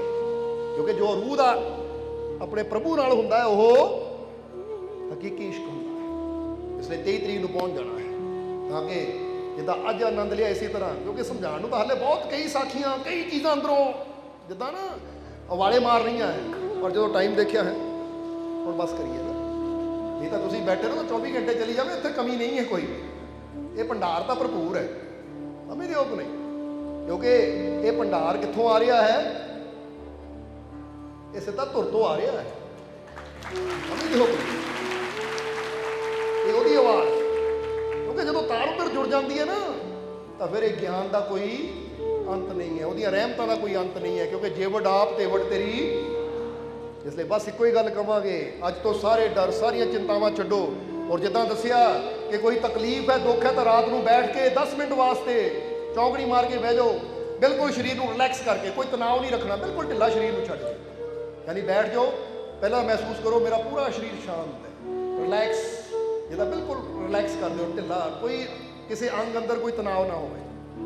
ਜਦੋਂ ਲੱਗੇ ਕਿ ਹੁਣ ਪੂਰਾ ਸਰੀਰ ਰਿਲੈਕਸ ਹੋ ਗਿਆ, ਫਿਰ ਸਵਾਸ ਭਰੋ, 4-5 ਸੈਕਿੰਡ ਰੋਕੋ ਔਰ ਫਿਰ ਸਾਹ ਛੱਡਦੇ ਹੋ ਕਰ ਹੋਏ ਕਹੋ ਕਿ ਮਾਲਕ ਦੀ ਰਹਿਮਤ ਨਾਲ ਮੈਂ ਠੀਕ ਹਾਂ, ਮਾਲਕ ਦੀ ਰਹਿਮਤ ਨਾਲ ਮੈਂ, ਮਾਲਕ ਦੀ ਰਹਿਮਤ ਨਾਲ ਮੈਂ। ਤੁਸੀਂ ਮੈਂ ਪਾਉਂਗੇ ਕਿ ਹਫ਼ਤੇ 10 ਦਿਨਾਂ 'ਚ ਹੀ ਤੁਹਾਨੂੰ ਫੀਲ ਹੋਣਾ ਸ਼ੁਰੂ ਹੋ ਜਾਏਗਾ ਕਿ ਮੈਂ ਹੁਣ ਠੀਕ ਹੁੰਦਾ ਜਾ ਰਿਹਾ, ਕਿਉਂਕਿ ਉਹਦੀ ਰਹਿਮਤ ਹਰ ਜਗ੍ਹਾ ਤੁਹਾਡੇ ਨਾਲ ਹੈ। ਬਸ ਉਹਨੂੰ ਬੁਲਾਉਣਾ ਪੈਂਦਾ ਹੈ, ਧਿਆਨ ਉੱਧਰ ਦੇਣਾ ਪੈਂਦਾ ਹੈ। ਸਮਝਦੇ ਹੋ ਕਿ ਨਹੀਂ? ਹੁਣ ਅਸੀਂ ਇੱਥੇ ਹੀ ਬੈਠੇ ਹਾਂ, ਜੇ ਤੁਸੀਂ ਧਿਆਨ ਉੱਧਰ ਨੂੰ ਕਰ ਲਓ ਤੁਹਾਨੂੰ ਦਿਸਾਂਗੇ। ਅਸੀਂ ਕਿਤੇ ਚਲੇ ਨਹੀਂ ਗਏ, ਅਸੀਂ ਉੱਥੇ ਹੀ ਹਾਂ, ਬਸ ਧਿਆਨ ਸਾਡੇ ਵੱਲ ਲਿਆਉਣ ਦੀ ਲੋੜ ਹੈ। ਇਸੇ ਤਰ੍ਹਾਂ ਮਾਲਿਕ ਦੀ ਰਹਿਮਤ ਤਾਂ ਹਰ ਜਗ੍ਹਾ ਹੀ ਹੈ, ਬਸ ਧਿਆਨ ਆਪਣੇ ਮਾਲਿਕ ਵੱਲ ਦੇਣ ਦੀ ਲੋੜ ਹੈ। ਤਾਂ ਹੀ ਤਾਂ ਸਾਨੂੰ ਬਾਰ-ਬਾਰ ਕਹਿਣਾ ਪੈਂਦਾ ਕਿ ਆਪਣੇ ਅੰਦਰ ਵਿਸ਼ਵਾਸ ਰੱਖੋ ਕਿ ਮੇਰਾ ਮਾਲਿਕ ਮੇਰੇ, ਕਿਉਂਕਿ ਇੱਧਰ ਧਿਆਨ ਦੇਵਾਂਗੇ ਤਾਂ ਫਿਰ ਅੰਦਰੋਂ ਡਰ ਨਿਕਲ ਜਾਂਦੇ, ਫਿਰ ਪਤਾ ਲੱਗਦਾ ਮੇਰਾ ਮਾਲਿਕ ਹਰ ਜਗ੍ਹਾ, ਮੇਰਾ ਮਾਲਿਕ ਮੇਰੇ ਨਾਲ ਹੈ। ਤਾਂ ਯਕੀਨ ਰੱਖਣਾ ਹੈ ਤਾਂ ਕਿ ਪਤਾ ਲੱਗੇ ਕਿ ਮੈਂ ਖੋਟਾ ਗਿਆ ਸੀ ਤਾਂ ਖਰਾ ਹੋ ਕੇ ਆਇਆ, ਕੋਇਲਾ ਗਿਆ ਸੀ ਤਾਂ ਹੀਰਾ ਬਣ ਕੇ ਆਇਆ। ਸਮਝਦੇ ਹੋ ਕਿ ਨਹੀਂ? ਲੋਹਾ ਗਿਆ ਸੀ ਤਾਂ ਸੋਨਾ ਬਣ ਕੇ ਆਇਆ। ਸਮਝਦੇ ਹੋ ਕਿ ਨਹੀਂ? ਇਸ ਲਈ ਯਕੀਨ ਰੱਖੋ ਕਿ ਇਹ ਮਾਲਿਕ ਦੀ ਉਹ ਰਹਿਮਤ ਦਾ ਦਰ ਹੈ ਕਿ ਜਿੱਥੇ ਕੋਈ ਪਹੁੰਚ ਜਾਂਦਾ ਹੈ ਤਾਂ ਫਿਰ ਉਹਦੀ ਜ਼ਿੰਦਗੀ ਜ਼ਰੂਰ ਬਦਲਦੀ ਹੈ, ਫਿਰ ਉਹਦੇ ਜੀਵਨ 'ਚ ਬਦਲਾਵ ਜ਼ਰੂਰ ਆਉਂਦੇ ਹੈ, ਫਿਰ ਉਹਦੇ ਜੀਵਨ 'ਚ ਖੁਸ਼ੀਆਂ ਵੀ ਜ਼ਰੂਰ ਆਉਂਦੀਆਂ ਹੈ। ਇਸ ਲਈ ਮਹਿਸੂਸ ਕਰੋ ਕਿ ਮੇਰੀ ਝੋਲੀ ਖੁਸ਼ੀਆਂ ਨਾਲ, ਮੇਰੀ ਝੋਲੀ ਖੁਸ਼ੀਆਂ ਨਾਲ, ਮੇਰੀ ਝੋਲੀ ਖੁਸ਼ੀਆਂ ਨਾਲ ਬਸ ਭਰ ਗਈ। ਫਿਰ ਸਮਝਦੇ ਹੋ ਕਿ ਨਹੀਂ? ਜਦੋਂ ਯਾਦ ਕਰ ਲਿਆ ਵਿਸ਼ਵਾਸ ਨਾਲ ਤਾਂ ਫਿਰ ਭਰ ਜਾਂਦੀ ਹੈ, ਫਿਰ ਕਮੀ ਨਹੀਂ ਕੋਈ ਵੀ ਜੀਵਨ 'ਚ ਆਉਂਦੀ। ਸਮਝਦੇ ਹੋ? ਇਸ ਲਈ ਹੁਣ ਆਖਰਲੇ ਵਚਨਾਂ 'ਚ ਇੱਕੋ ਹੀ ਗੱਲ ਕਵਾਂਗੇ ਕਿ ਕਹਿ ਦਿਓ ਮੈਨੂੰ ਆਪਣੇ ਮਾਲਿਕ ਤੇ ਪੂਰਾ, ਮੈਨੂੰ ਆਪਣੇ ਮਾਲਿਕ ਤੇ ਪੂਰਾ, ਮੈਨੂੰ ਆਪਣੇ ਮਾਲਿਕ ਤੇ ਪੂਰਾ, ਮੇਰੇ ਸਾਰੇ ਦੁੱਖ ਦੂਰ, ਮੇਰੇ ਸਾਰੇ ਦੁੱਖ ਦੂਰ, ਮੇਰੇ ਸਾਰੇ ਦੁੱਖ ਦੂਰ, ਮੇਰੀਆਂ ਝੋਲੀਆਂ ਖੁਸ਼ੀਆਂ ਨਾਲ, ਮੇਰੀਆਂ ਝੋਲੀਆਂ ਖੁਸ਼ੀਆਂ ਨਾਲ, ਮੇਰੀਆਂ ਝੋਲੀਆਂ ਖੁਸ਼ੀਆਂ ਨਾਲ, ਮੇਰਾ ਮਾਲਿਕ ਮੇਰੇ, ਮੇਰਾ ਮਾਲਿਕ ਮੇਰੇ, ਮੇਰਾ ਮਾਲਿਕ ਮੇਰੇ। ਅਸੀਂ ਯਕੀਨ ਰੱਖਣਾ ਤਾਂ ਅੱਜ ਤੋਂ ਫਿਰ ਤੁਸੀਂ ਦੇਖੋਗੇ ਵਾਕਿਆ ਹਰ ਕਦਮ ਤੇ ਮਾਲਿਕ ਤੁਹਾਡੇ ਨਾਲ ਹੈ। ਔਰ ਹੁਣ ਅੰਤਿਮ ਬਚਨਾਂ 'ਚ ਇਹੀ ਉਸ ਮਾਲਕ ਦੇ ਚਰਨਾਂ 'ਚ ਅਰਦਾਸ ਬੇਨਤੀ ਕਰਾਂਗੇ ਕਿ ਅੱਜ ਖੁਸ਼ੀਆਂ ਦੇ ਦਿਨ ਤੇ ਤੁਸੀਂ ਮਾਲਕ ਦੇ ਚਰਨਾਂ 'ਚ ਪਹੁੰਚੇ ਹੋ। ਜ਼ਰਾ ਖੁਸ਼ ਹੋਵੋ ਥੋੜਾ ਜਿਹਾ। ਆਹ ਜਿੱਦਾਂ ਤੁਸੀਂ ਇਸ ਵੇਲੇ ਹੱਸ ਰਹੇ ਹੋ ਨਾ, ਮਾਲਕ ਇੰਨੀ ਰਹਿਮਤ ਕਰਨਗੇ ਇਹ ਮੁਸਕਰਾਹਟ ਤੁਹਾਡੇ ਜੀਵਨ 'ਚ ਸਦਾ ਬਣੀ ਰਹੇ। ਇੱਥੇ ਹੀ ਹੱਸਦੇ ਮੁਸਕਰਾਉਂਦੇ ਰਹੋ, ਇੱਥੇ ਤੁਹਾਡੇ ਜੀਵਨ 'ਚ ਖੁਸ਼ੀਆਂ ਖੇੜੇ ਸਦਾ ਹੀ ਰਹਿਣ। ਜਦ ਵੀ ਆਓ ਸਾਡੇ ਕੋਲ ਹੱਸਦੇ ਮੁਸਕਰਾਉਂਦੇ ਨੱਚਦੇ ਹੀ ਆਓ ਤੁਸੀਂ, ਕਿਉਂਕਿ ਨਾਚ ਖੁਸ਼ੀ 'ਚ ਹੀ ਹੁੰਦਾ, ਦੁੱਖਾਂ 'ਚ ਨਹੀਂ ਹੁੰਦਾ। ਹੁੰਦਾ ਕਿ ਨਹੀਂ? ਕੋਈ ਦੁੱਖ 'ਚ ਨੱਚਦਾ ਦੇਖਿਆ? ਜਦ ਵੀ ਨਾਚ ਹੁੰਦਾ ਖੁਸ਼ੀ 'ਚ ਹੁੰਦਾ ਹੈ। ਇਸ ਲਈ ਮਾਲਕ ਇੱਦਾਂ ਦੀ ਰਹਿਮਤ ਕਰਨਗੇ ਹਰ ਵੇਲੇ ਤੁਸੀਂ ਹੱਸਦੇ ਮੁਸਕਰਾਉਂਦੇ ਖੁਸ਼ੀ ਦੇ ਨਾਲ ਆਓ ਔਰ ਮਾਲਕ ਦੇ ਇਸ਼ਕ ਦੀ ਉਹ ਖੁਮਾਰੀ ਇਹ ਤੁਹਾਡੇ ਤੇ ਚੜ੍ਹਦੀ ਚਲੀ ਜਾਵੇ ਔਰ ਮਾਲਕ ਦੀਆਂ ਰਹਿਮਤਾਂ ਦਾ ਆਨੰਦ ਸਦਾ ਹੀ ਤੁਸੀਂ ਮਾਣਦੇ ਹੋ। ਔਰ ਜਿੰਨੀਆਂ ਵੀ ਤੁਹਾਡੇ ਅੰਦਰ ਕਮੀਆਂ ਹੈ, ਜਿੰਨੀਆਂ ਵੀ ਤੁਹਾਡੇ ਅੰਦਰ ਬੁਰਾਈਆਂ ਹੈ, ਉਹ ਕਮੀਆਂ ਉਹ ਬੁਰਾਈਆਂ ਜਿਸ ਨੇ ਤੁਹਾਨੂੰ ਮਾਲਕ ਦੀ ਰਹਿਮਤ ਤੋਂ ਦੂਰ ਕੀਤਾ ਹੈ, ਉਹ ਮਾਲਕ ਇੰਨੀ ਰਹਿਮਤ ਕਰਨਗੇ ਤੁਹਾਡੀਆਂ ਉਹ ਕਮੀਆਂ, ਤੁਹਾਡੀਆਂ ਬੁਰਾਈਆਂ ਤੁਹਾਡੇ ਜੀਵਨ 'ਚੋਂ ਦੂਰ ਹੋ ਜਾਣ ਤਾਂ ਕਿ ਤੁਸੀਂ ਮਾਲਕ ਦੀਆਂ ਰਹਿਮਤਾਂ ਦੇ ਨੇੜੇ ਹੋ ਸਕੋ। ਔਰ ਮਾਲਕ ਤੁਹਾਨੂੰ ਨਾਮ ਨਾਲ ਜੁੜਨ ਦੀ ਤਾਕਤ ਦੇਣ, ਕਿਉਂਕਿ ਬਹੁਤ ਜੀਵ ਐਸੇ ਜਿਹੜੇ ਹਾਲੇ ਤੱਕ ਨਾਮ ਨਾਲ ਹੀ ਨਹੀਂ ਜੁੜੇ, ਜਿਹੜੇ ਹਾਲੇ ਤੱਕ ਮੁਰਸ਼ਦ ਨਾਲ ਹੀ ਨਹੀਂ ਜੁੜੇ। ਔਰ ਜਿੱਦਾਂ ਦੱਸਿਆ ਬਿਨਾਂ ਮੁਰਸ਼ਦ ਤੋਂ ਜ਼ਿੰਦਗੀ, ਜਿੱਦਾਂ ਦੱਸੀ ਨਾ ਲਾਈਨ ਕਿ ਆਪ ਹੋ तो सुकून है साहिब वरना जे महफिल ना किसी काम की। जे मुर्शद है तो फिर ही जिंदगी जिंदगी है। इसलिए जिन्हां दे जीवन च गुरु नहीं है, मुर्शद नहीं है, मालिक उन्होंने सोझी देवे कि जल्दी शब्द की दात लैके मुर्शद वाले बनो, कामिल मुर्शद नाल जुड़ के अपने जीवन को सफल बना। मालिक तुहानूं नाम नाल जुड़न की ताकत देवे, नाम जपण की ताकत देवे, सेवा सिमरन करन दा मालिक तुहानूं बल बख्शे और आने वाला समा तुहाडे सब दे वास्ते खुशियां, रहमतां, बरकतां, कामयाबी, सफलता नाल भरिया हो जाए। और ਅੱਜ ਜਿੰਨੇ ਵੀ ਜੀਵ ਉਸ ਮਾਲਕ ਦੇ ਚਰਨਾਂ 'ਚ ਆਪਣੀ ਹਾਜ਼ਰੀ ਲਗਾ ਰਹੇ ਹੈ, ਮਾਲਕ ਤੁਹਾਡੀ ਸਭ ਦੀ ਹਾਜ਼ਰੀ ਨੂੰ ਆਪਣੇ ਚਰਨਾਂ 'ਚ ਕਬੂਲ ਕਰਨ। ਔਰ ਬਹੁਤ ਜੀਵ ਹੈ ਜਿਹੜੇ ਅੱਜ ਉਸ ਮਾਲਕ ਦੇ ਨਾਮ ਦੀਆਂ ਨਿਆਜ਼ਾਂ ਵੀ ਲੈ ਕੇ ਆਏ ਹੈ। ਜੇ ਕੋਈ ਆਪਣੀ ਤਕਲੀਫ ਦੁੱਖ ਦੀ ਨਿਆਜ਼ ਲੈ ਕੇ ਆਇਆ ਹੈ ਤਾਂ ਮਾਲਕ ਉਹਦੀ ਤਕਲੀਫ ਦੁੱਖ ਦੀ ਨਿਆਜ਼ ਨੂੰ ਕਬੂਲ ਕਰਨ ਔਰ ਉਹ ਜੀਵ ਦੀ ਉਹ ਕਾਮਨਾ ਨੂੰ, ਉਹ ਭਾਵਨਾ ਨੂੰ ਪੂਰੀ ਕਰਨ ਜਿਹੜੀ ਭਾਵਨਾ ਦੀ ਖਾਤਰ, ਕਾਮਨਾ ਦੀ ਖਾਤਰ ਉਹ ਜੀਵ ਨਿਆਜ਼ ਦੇ ਰਿਹਾ ਹੈ। ਤਾਂ ਜਿਹੜਾ ਜੀਵ ਅੱਜ ਖੁਸ਼ੀ ਦੀ ਨਿਆਜ਼ ਲੈ ਕੇ ਆਇਆ ਖੁਸ਼ੀਆਂ ਦੇ ਦਿਨ 'ਤੇ, ਮਾਲਕ ਉਹ ਜੀਵ ਦੀ ਖੁਸ਼ੀ ਦੀ ਨਿਆਜ਼ ਨੂੰ ਕਬੂਲ ਕਰਨ ਔਰ ਉਹ ਜੀਵ ਦੀ ਝੋਲੀ 'ਚ ਇੰਨੀਆਂ ਖੁਸ਼ੀਆਂ ਪਾ ਦੇਣ ਕਿ ਕਦੀ ਉਹਨੂੰ ਦੁੱਖਾਂ ਦੀ ਫਰਿਆਦ ਕਰਨ ਦੀ ਲੋੜ ਹੀ ਨਾ ਪਵੇ। ਔਰ ਜਿਹੜੇ ਜੀਵ ਦਰਬਾਰ ਦੇ ਕੰਮਕਾਰ 'ਚ ਆਪਣੀ ਕਿਰਤ ਕਮਾਈ 'ਚੋਂ ਸਹਿਯੋਗ ਦੇਣ ਵਾਲੇ ਹੈ, ਮਾਲਕ ਉਹਨਾਂ ਦੀ ਸੇਵਾ ਨੂੰ ਵੀ ਕਬੂਲ ਕਰਨ ਔਰ ਉਹਨਾਂ ਦੇ ਕੰਮਕਾਰ 'ਚ ਵੀ ਇੰਨੀ ਬਰਕਤ ਦੇਣ, ਕਮਾਈ 'ਚ ਇੰਨਾ ਵਾਧਾ ਪਾਣ ਕਿ ਉਹਨਾਂ ਨੂੰ ਕਦੀ ਕਿਸੇ ਕੋਲੋਂ ਮੰਗਣਾ ਨਾ ਪਵੇ, ਬਲਕਿ ਮਾਲਕ ਦਿਨ ਦੁਗਣੀ ਰਾਤ ਚੌਗਣੀ ਤਰੱਕੀ ਦੇਵੇ, ਉਹਨਾਂ ਦੇ ਰਿਜ਼ਕ 'ਚ ਮਾਲਕ ਬਰਕਤਾਂ ਦੇਣ ਔਰ ਆਉਣ ਵਾਲਾ ਸਮਾਂ ਸਭ ਦੇ ਵਾਸਤੇ ਖੁਸ਼ੀਆਂ, ਕਾਮਯਾਬੀ, ਸਫਲਤਾ ਭਰਿਆ ਹੋਵੇ। ਇਹੀ ਸਾਡੀ ਉਸ ਮਾਲਕ ਦੇ ਚਰਨਾਂ 'ਚ ਅਰਦਾਸ ਬੇਨਤੀ ਹੈ। ਔਰ ਹੁਣ ਅੰਤ ਵਿੱਚ ਤੁਹਾਡੇ ਸਭ ਦੇ ਅੰਦਰ ਵਸਦੇ ਉਸ ਮਾਲਕ ਨੂੰ ਅਸੀਂ ਪ੍ਰਣਾਮ ਕਰਦੇ ਹਾਂ। ਸਾਡਾ ਪ੍ਰਣਾਮ ਸਵੀਕਾਰ ਕਰੋ। ਜੈ ਮਾਲਕਾ ਦੀ।